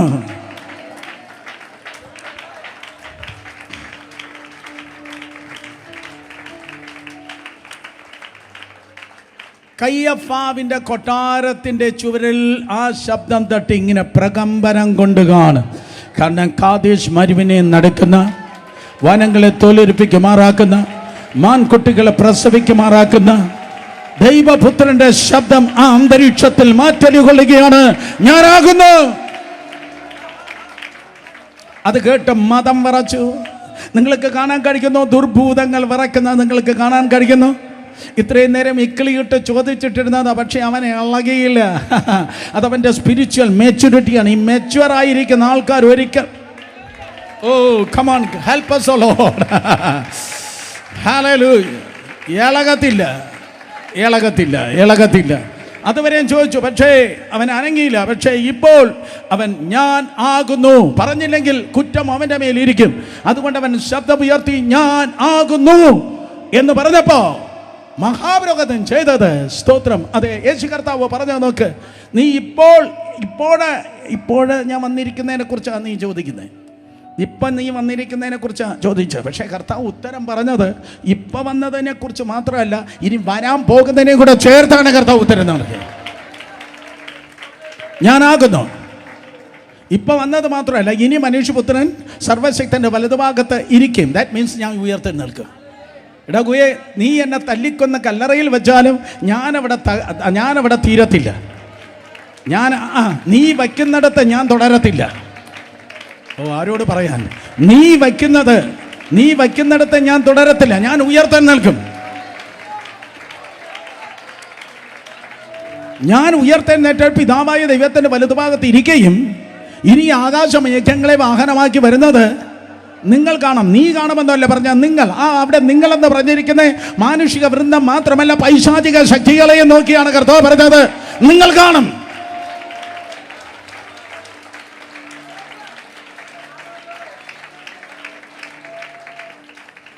അത് കേട്ടപ്പോൾ ഞാനാകുന്നു, ഞാൻ ദൈവത്തിന് പുത്രനാകുന്നു എന്ന് കേട്ടപ്പോൾ 65-ാം വാക്യത്തിൽ മഹാപുരോഹിതൻ്റെ ദേഷ്യം വർദ്ധിച്ചു. ചിലത് കേട്ടാൽ ചിലരുടെ നിയന്ത്രണം നഷ്ടപ്പെടും. കമാൺ, ചിലത് കേട്ടാൽ ചിലർക്ക് കോപം പെട്ടെന്ന് വരും. സ്തോത്രം. അവിടെ ഒരു കണ്ടീഷനുണ്ട്. മഹാപുരോഹിതനായ സ്തോത്രം അഹരോൻ്റെ 2 പിള്ളേര് ഒരു ദിവസം മരിച്ചുപോയി. മഹാപുരോഹിതനായ അഹരോൻ്റെ പിള്ളേര് സ്തോത്രം ഒരു ദിവസം മരിച്ചുപോയ നാദാബും ബാക്കി പറ അബീഹൂബും സ്തോത്രം മരിച്ചപ്പോൾ മോശ അവനെ നോക്കി പറഞ്ഞ ശക്തമായ ഒരു താക്കീതായിരുന്നു, ഒരു കാരണവശാലും നീ വസ്ത്രം കീറല്ല. മഹാപുരോഹിതൻ്റെ യൂണിഫോം നീ ഒരിക്കലും കീറല്ല. കാര്യം മഹാപുരോഹിതൻ്റെ വസ്ത്രത്തെ നീ കീറിയാൽ അന്ന് പൗരോഹിത്യം അവസാനിക്കുകയാണ്. അർത്ഥം സ്തോത്രം, ആത്മസംയമനം ഉള്ളവനായിരിക്കെ, ഇല്ലെങ്കിൽ ദൈവം നിന്നിൽ നിന്ന് അതിനെ കീറിക്കളയുക. സ്തോത്രം. അതുകൊണ്ട് അഹരോൻ തൻ്റെ മഹാപുരോഹിതൻ്റെ വസ്ത്രം കീറിയില്ല. അതെ, നിങ്ങൾക്ക് സ്തോത്രം ലേവ്യ പുസ്തകത്തിൽ നിങ്ങൾക്ക് കാണുവാൻ ഗുണം കഴിയും. സ്തോത്ര സംഖ്യാപുസ്തകത്തിൽ കാണാൻ കഴിയും 16-ാം അധ്യായത്തിൽ മധ്യവും. സ്തോത്രം. അതെ, അഹരോൻ തൻ്റെ പൗരോഹിത്യ വസ്ത്രത്തെ അവൻ കീറിയില്ല. അഹരോൻ തൻ്റെ പൗരോഹിത്യ വസ്ത്രം കീറിയില്ല. പക്ഷേ ഇവിടെ സംഭവിച്ചത് 65-ാം വാക്യത്തിൽ ഉടനെ മഹാപുരോഹിതൻ തൻ്റെ വസ്ത്രം കീറി. സ്തോത്രം. കയ്യഫാവ് തൻ്റെ വസ്ത്രം കീറി. ആരുടെ മുൻപിൽ വെച്ച്? യേശുവിൻ്റെ മുൻപിൽ വെച്ച്. ആരാണോ വസ്ത്രം കീറലെന്ന് പറഞ്ഞത് അവൻ്റെ മുൻപിൽ വെച്ച വസ്ത്രം കീറി. റെഫറൻസ് ഞാൻ പറഞ്ഞുതരാം. ലേവ്യ പുസ്തകം 10-ാം അധ്യായം 6-7 വാക്യങ്ങൾ. ലേവ്യ 10:6-7 കർത്താവ് അനോയിന്റിങ്ങിൻ്റെ അല്ലെങ്കിൽ പൗരോഹിത്യ ശുശ്രൂഷയുടെ കണ്ടീഷനെ കുറിച്ച് പറഞ്ഞപ്പോൾ പറഞ്ഞു, പൗരോഹിത്യ വസ്ത്രം ഒരിക്കലും നിങ്ങൾ കീറാൻ പാടില്ല. നിങ്ങൾ പുരോഹിതനാണെങ്കിലും പ്രത്യേകിച്ച് മഹാപുരോഹിതനാണെങ്കിൽ ഈ പൗരോഹിത്യ വസ്ത്രം നീ ഒരിക്കലും കീറല്ല. മാത്രമല്ല, നിന്റെ തലമുടി നീ പിച്ച് ചിന്തരുത്. ശവത്താൽ നീ അശുദ്ധമാകല്ല. കുറഞ്ഞത് 3 കണ്ടീഷനാണ് പറഞ്ഞത്. ശവത്താൽ നീ അശുദ്ധമാകല്, അതേ തലമുടി പിച്ച് ചിന്തര്, പൗരോഹിത്യ വസ്ത്രം സ്തോത്രം നിങ്ങൾ കീറാൻ പാടില്ല. എന്നാൽ നൂറ്റാണ്ടുകൾ കഴിഞ്ഞപ്പോൾ കയ്യഫാവ് ചെയ്തത്, അവൻ പൗരോഹിത്യ വസ്ത്രത്തെ അവൻ കീറി. പൗരോഹിത്യ വസ്ത്രം കയ്യഫാവ് കീറിയപ്പോൾ ഇസ്രായേലിൽ നിന്ന്, ലേവ്യ ഗോത്രത്തിൽ നിന്ന് ഈ കയ്യഫാവിൽ നിന്ന് പൗരോഹിത്യത്തെ കർത്താവൻ കീറിക്കളഞ്ഞു. അതുകൊണ്ടാണ് ദേവാലയത്തിലെ തിരശ്ശീല താഴെ നിന്ന് മേലേക്കല്ല, മേലെ നിന്ന് താഴേക്ക് ദൈവവൻ കീറിക്കളഞ്ഞു. മനസ്സിലായവർ കരങ്ങളടിച്ച് ദൈവത്തെ സ്തുതിച്ചേ. മഹാപുരോഹിതനാകുന്ന കയ്യഫാവ് തൻ്റെ പൗരോഹിത്യത്തെ വസ്ത്രം കീറി. ഒരിക്കൽ കൂടെ ഞാൻ പറയാം, മഹാപുരോഹിതനായ കയ്യഫാവ് തൻ്റെ പൗരോഹിത്യത്തെ വസ്ത്രം കീറി. പിതാവായ ദൈവം സ്തോത്രം ദേവാലയത്തിലെ തിരശ്ശീല മേലെ നിന്ന് താഴേക്ക് കീറി. സ്തോത്രം. അന്ന് വരെയും ലേവിയ ഗോത്രത്തിന് ഇസ്രായേലിന് മാത്രം അവകാശമായിരുന്നതായ ആ പൗരോഹിത്യത്തെ കർത്താവ് കീറിക്കളഞ്ഞിട്ട് യേശു കർത്താവിനെ ശ്രേഷ്ഠ മഹാപുരോഹിതനായി അവരോധിക്കുകയുണ്ടായി.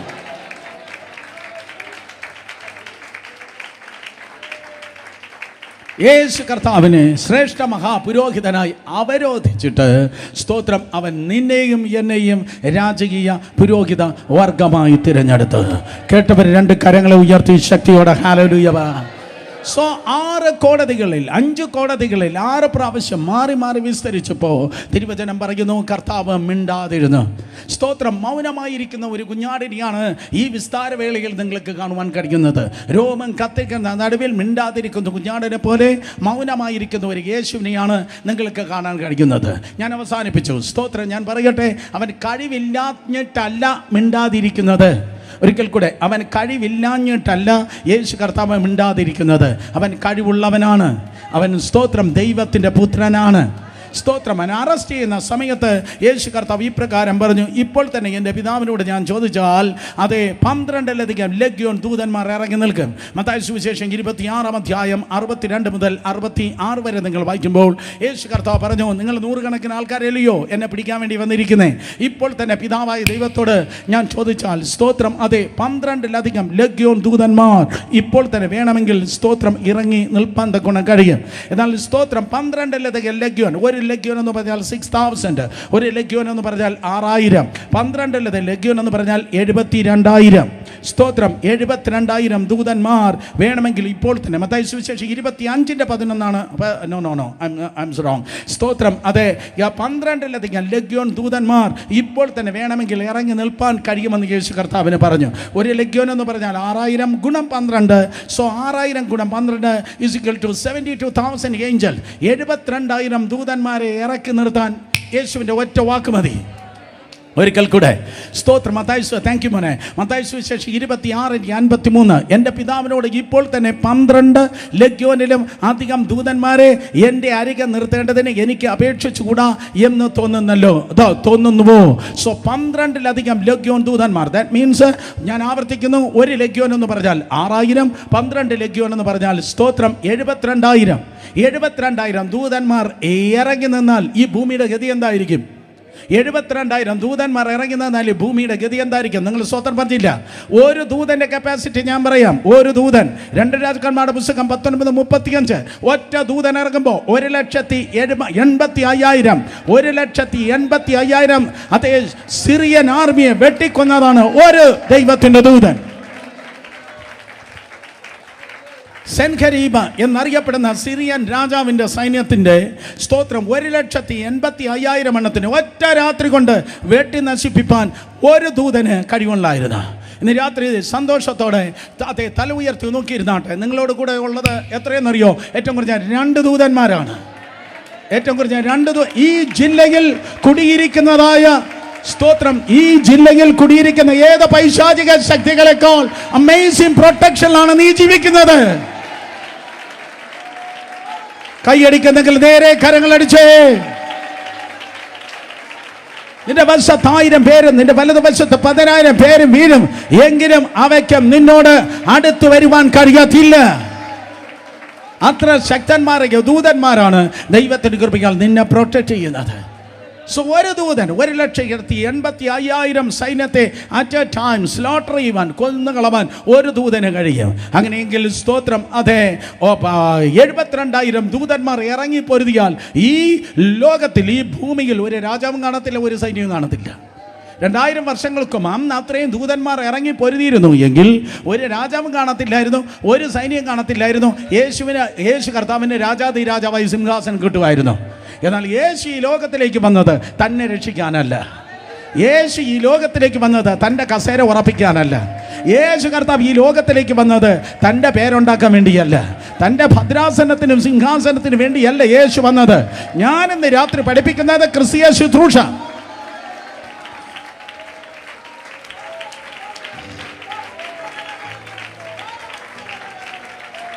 ഞാനിന്ന് രാത്രി പഠിപ്പിക്കുന്നത് ക്രിസ്തീയ ജീവിതം. ഞാനിന്ന് രാത്രി പഠിപ്പിക്കുന്നത് യേശുവിൻ്റെ സ്വഭാവം. യേശു വന്നത് തനിക്ക് വേണ്ടിയല്ല, തൻ്റെ സിംഹാസനം ഉറപ്പിക്കാനല്ല യേശു വന്നത്. യേശു കർത്താവ് വന്നത് സ്തോത്രം തന്നെ വലിയവനാക്കാൻ വേണ്ടിയല്ല. ഈ കാലഘട്ടത്തിന് ഏറ്റവും വലിയ മൂല്യച്യുതി എന്ന് പറയുന്നത് പട്ടണത്തിൽ ഏറ്റവും വലിയ ദൈവദാസൻ നീ ആയിരിക്കും. നിന്റെ മിനിസ്ട്രി ആയിരിക്കും ഏറ്റവും വലുത്. നീ ചുമക്കുന്ന ഗ്ലോറി പോലെ വേറെ ആർക്കും ഗ്ലോറി കാണത്തില്ല. നിനക്കുള്ളതായ അതേ അഭിഷേകം പോലെ വേറൊരു അഭിഷേകം വേറെ ആർക്കും കാണത്തില്ല. നിന്നെ വലിയവനാക്കാം എന്നാരാണോ പറയുന്നത്, ബി കെയർഫുൾ, ബി കെയർഫുൾ. നിന്നെ വലുതാക്കുന്നതല്ല പരിശുദ്ധാത്മാവ്. പറ, എൻ്റെ യേശുവിനെ എങ്ങനെ വലിയവനാക്കാം?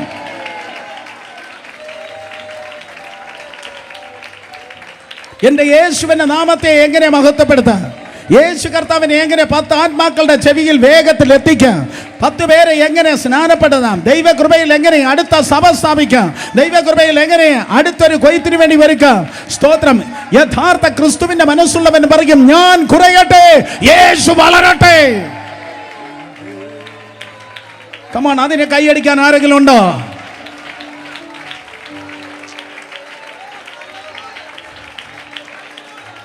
കർത്താവായ യേശു ക്രിസ്തു 2000 വർഷങ്ങൾക്ക് മുമ്പ് അറസ്റ്റ് തുടങ്ങി, കോടതി വഴി കയറി ഇറങ്ങുമ്പോൾ ഗെത്സമന തുടങ്ങി, ഹന്നാവിൻ്റെ അടുക്കലേക്ക്, കയ്യഫാവിൻ്റെ അടുക്കലേക്ക്, പിലാത്തോസിൻ്റെ അടുക്കലേക്ക്, പിന്നെ അത് കഴിഞ്ഞിട്ട് സ്തോത്രം ഹെരോദാവിൻ്റെ അടുക്കലേക്ക്, വീണ്ടും പിലാത്തോസിൻ്റെ അടുക്കലേക്ക്. ഞാൻ ഒരിക്കൽ കൂടെ പറയാം, ഗെത്സമനയിൽ നിന്ന് അറസ്റ്റ് ചെയ്ത് ആദ്യം ഹന്നാവിൻ്റെ അടുക്കലേക്ക്, പിന്നെ കയ്യഫാവിൻ്റെ അടുക്കലേക്ക്, പിന്നെ സെൻഹദരീൻ സംഘത്തിൻ്റെ അടുക്കലേക്ക്, പിന്നെ അത് കഴിഞ്ഞ് പിലാത്തോസിൻ്റെ അടുക്കലേക്ക്, പിന്നെ ഹെരോദാവിൻ്റെ അടുക്കലേക്ക്, ഹെരോദാവിൻ്റെ അടുക്കൽ നിന്ന് വീണ്ടും സ്തോത്രം പിലാത്തോസിൻ്റെ അടുക്കലേക്ക്.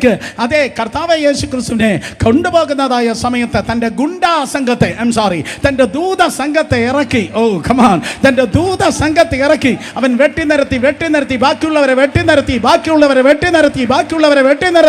വലിയവനായ സുവിശേഷമല്ല, അവൻ തന്നെത്താൻ ഏൽപ്പിച്ചു കൊടുത്തു. അതുകൊണ്ട് ഇന്ന് രാത്രി വെല്ലുവിളിച്ച് ഞാൻ പറയട്ടെ, മറ്റുള്ളവന്റെ ചർച്ചിനെ പൊട്ടിച്ച്, മറ്റുള്ളവന്റെ ചർച്ചിൽ പോകുന്ന വിശ്വാസികളെ പൊട്ടിച്ചെടുത്ത്, മറ്റുള്ളവന്റെ ശുശ്രൂഷകളെ പൊളിച്ച്, മറ്റുള്ളവന്റെ പരാജയത്തെ പ്രൊപ്പഗൻഡ ചെയ്ത് നടത്തുന്നതല്ല തേജസ്സിന്റെ സുവിശേഷം. തന്നെത്താൻ ഉയർത്തുന്നവൻ താഴ്ത്തപ്പെടും, തന്നെത്താൻ താഴ്ത്തുന്നവനെ ഉയർത്തപ്പെടും. യേശു തന്നെ വലിയവനാകിയില്ല. അന്ന് വേണമെങ്കിൽ ഡിപെൻഡ് ചെയ്യായിരുന്നു. പിലാത്തോസിൻ്റെ മുൻപിൽ നിൽക്കുമ്പോൾ പിലാത്തോസ് നിർബന്ധിച്ച് ചോദിച്ചു, നീ അപ്പീൽ ചെയ്യുന്നില്ലയോ?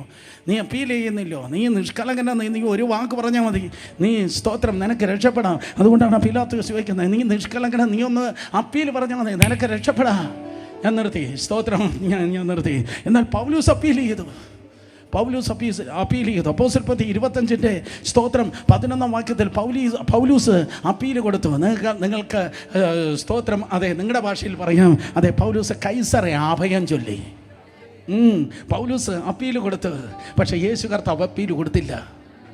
ആരോട് പറയാൻ? ഹല്ലേലൂയ. പൗലൂസ് കൈസറെ അഭയം ചൊല്ലി. അതുകൊണ്ടൊക്കെ പൗലൂസ് രക്ഷപ്പെട്ടു പോയി.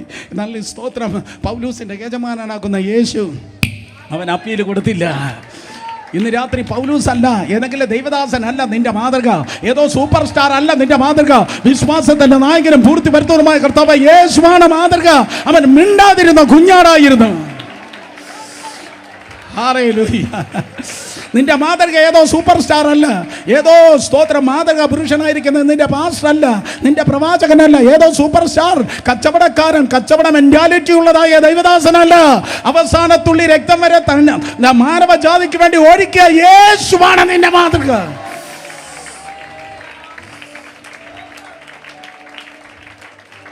നിർത്തി. ദൈവത്തിന് നിന്നെ ഉപയോഗിക്കാൻ കഴിയും. ദൈവം നിന്നെ ഉപയോഗിക്കും. ദൈവം നിന്നെ അഭിഷേകം ചെയ്യും.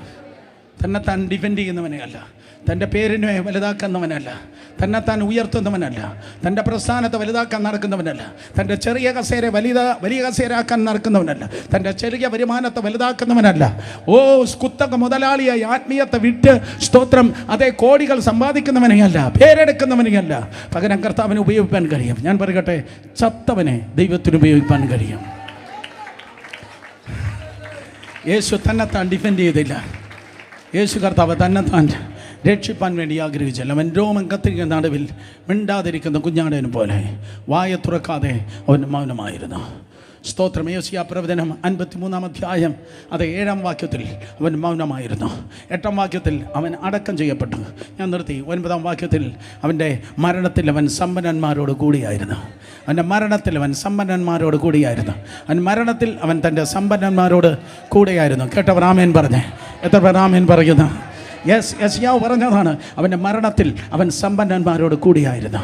മരണത്തിൽ അവൻ സമ്പന്നന്മാരോട് കൂടിയായിരുന്നു. സഹോദരി സഹോദരന്മാരെ, കയ്യഫാവിന് മനസ്സിലായില്ല ഇതായിരുന്നു. അന്നാവിന് മനസ്സിലായില്ല. 6000 പരീശന്മാർ യേശുവിൻ്റെ കാലത്തുണ്ടായിരുന്നു. 6000 പരീശന്മാരിൽ 5998 പരീശന്മാർക്ക് മനസ്സിലായില്ല. പക്ഷേ 2 പേർക്ക് മനസ്സിലായി. പോയി എല്ലാ വാച്ചും നിൽക്കട്ടെ. സ്തോത്രം. 5998 പരീശന്മാർക്കും ഇവൻ ആരെന്ന് മനസ്സിലായി. പക്ഷേ 2 പേർക്ക് മനസ്സിലായി. ഒരാളിനെ പറഞ്ഞപ്പോൾ മനസ്സിലായി, ഒരാൾ വായിച്ചപ്പോൾ മനസ്സിലായി. നിക്കോദിമോസ് പറയും, ഞാൻ അവൻ്റെ നിന്ന് കേട്ടാ മനസ്സിലാക്കിയത്.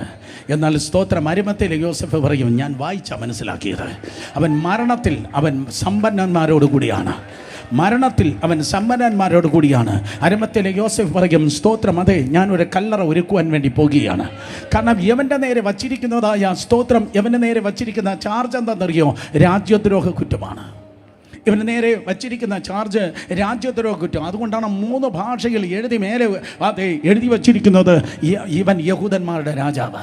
3 ഭാഷകൾ എഴുതി വച്ചിരിക്കുന്നത് ഇവൻ യഹൂദന്മാരുടെ രാജാവ്. അതിനർത്ഥം സ്തോത്രം, അതെ, ഇവൻ രാജ്യദ്രോഹ കുറ്റമാണ്.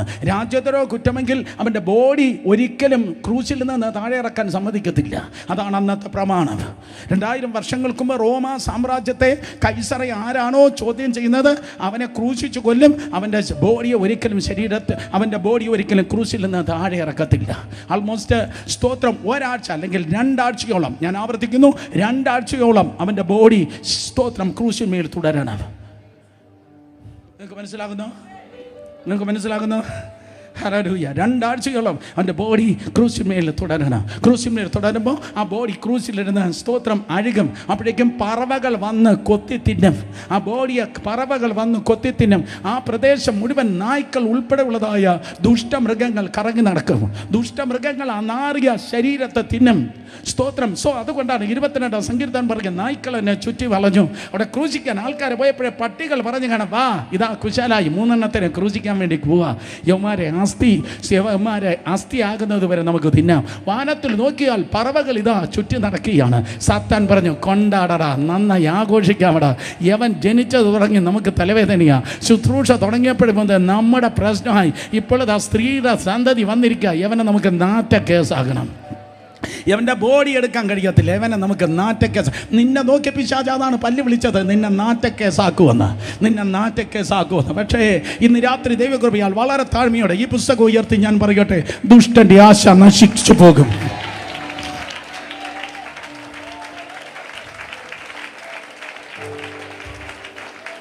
ദുഷ്ടൻ്റെ ആശ നശിച്ചു പോകും. കാര്യമെന്താ? സ്തോത്രം. 2 രഹസ്യ ശിഷ്യന്മാർ പറഞ്ഞു, no, we will take care of this body. ഈ ശരീരത്തെ നമ്മൾ ടേക്ക് കെയർ ചെയ്യണം. സ്തോത്രം. അതെ, അവിടെ പറവകൾ പറക്കുന്നുണ്ട്, നായ്ക്കൾ അവിടെ വളയുന്നുണ്ട്. അരിമത്തയിൽ യോസഫിന് അല്പം ധൈര്യമുണ്ടായിരുന്നു. അവന് റിസ്ക് എടുത്തു. സ്തോത്രം. അടുത്തിരിക്കുന്ന തൊട്ട് പറ, നമ്മൾ റിസ്ക് എടുക്കണം. പെട്ടെന്ന് പറഞ്ഞേ, നമ്മൾ റിസ്ക് എടുക്കണം. ചില കാര്യങ്ങൾ നമ്മൾ റിസ്ക് എടുക്കണം. വിശ്വാസത്തിന് വേണ്ടി ആരോ ഇന്ന് രാത്രി റിസ്ക് എടുക്കട്ടെ.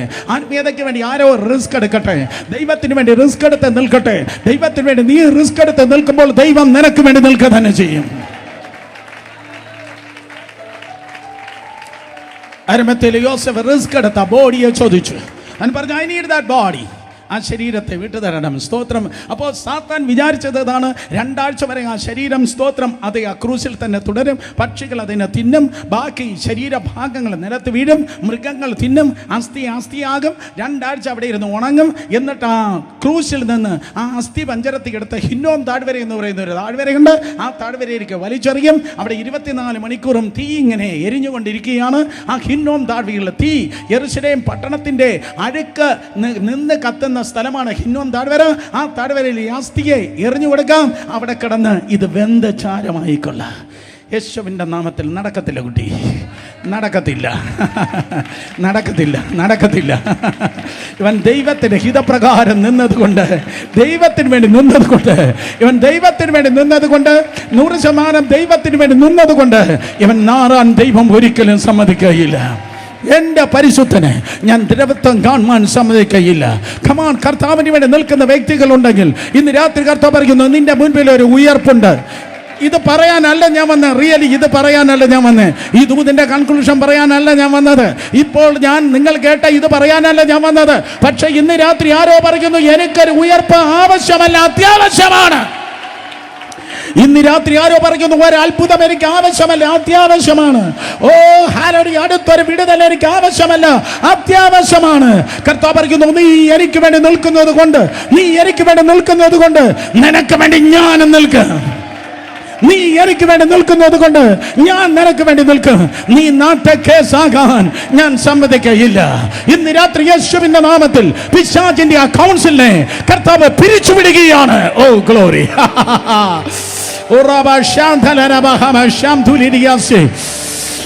നിർത്തി, ഞാൻ നിർത്തി. എഴുന്നേറ്റ് ആരാധിക്ക്. ഇന്ന് രാത്രി പിശാചിന്റെ കൗൺസിലിനെ കർത്താവ് പിരിച്ചുവിടുകയാണ്. ഇന്ന് രാത്രി ശത്രു നിനക്കെതിരെ വാടകോരുന്ന അവന്റെ സകല രഹസ്യ അജണ്ടകളെ, അവന്റെ കൗൺസിലിനെ, അവന്റെ ആലോചന സഭയെ ഇന്ന് രാത്രി കർത്താവ് പിരിച്ചുവിടുകയാണ്. കരങ്ങളിൽ അടിച്ചു വിശ്വസിക്കുന്നവർ ദൈവത്തെ സ്തുതിച്ചേ. നിന്റെ ജോലിക്കെതിരെ, നിന്റെ ഭാവിക്കെതിരെ, നിന്റെ ജോലിക്കെതിരെ, നിന്റെ ഭാവിക്കെതിരെ, നിന്റെ വരുമാനത്തിനെതിരെ, നിന്റെ ഭാവിക്കെതിരെ, നിന്റെ ശുശ്രൂഷകൾക്കെതിരെ പിശാച് വാടകോരി വച്ചിരിക്കുന്നതായ സകല വിധത്തിലുള്ള ആലോചനകളെ, ശത്രുവിന്റെ ആലോചനകളെ കർത്താവ് ഇന്ന് രാത്രി യേശുവിന്റെ നാമത്തിൽ കർത്താവ് ക്യാൻസൽ ചെയ്യുകയാണ്. ഇരുകരങ്ങളെ അടിച്ച്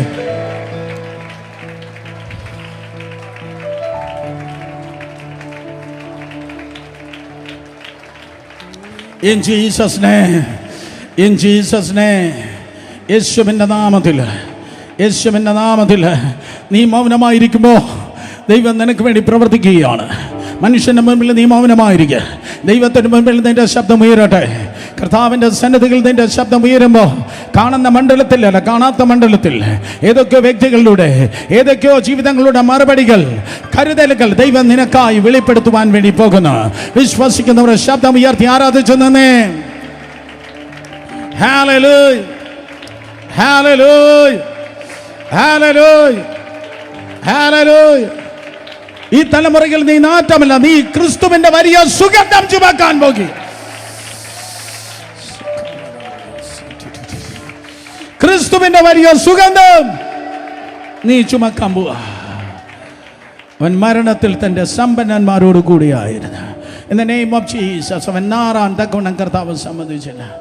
യെസ്, മൗനമായിരിക്കുന്ന നീ, ഹല്ലേലൂയ, മനുഷ്യന്റെ മുൻപിൽ മൗനമായിരുന്ന ഓലോല കണ്ണുനീരൊഴുക്കി കർത്താവിന്റെ മുൻപിൽ കാത്തിരിക്കുന്ന നീ നാറുവാൻ അവന് സമ്മതിക്കയില്ല. ഇരു കരങ്ങളെ ഉയർത്തിയാണ്.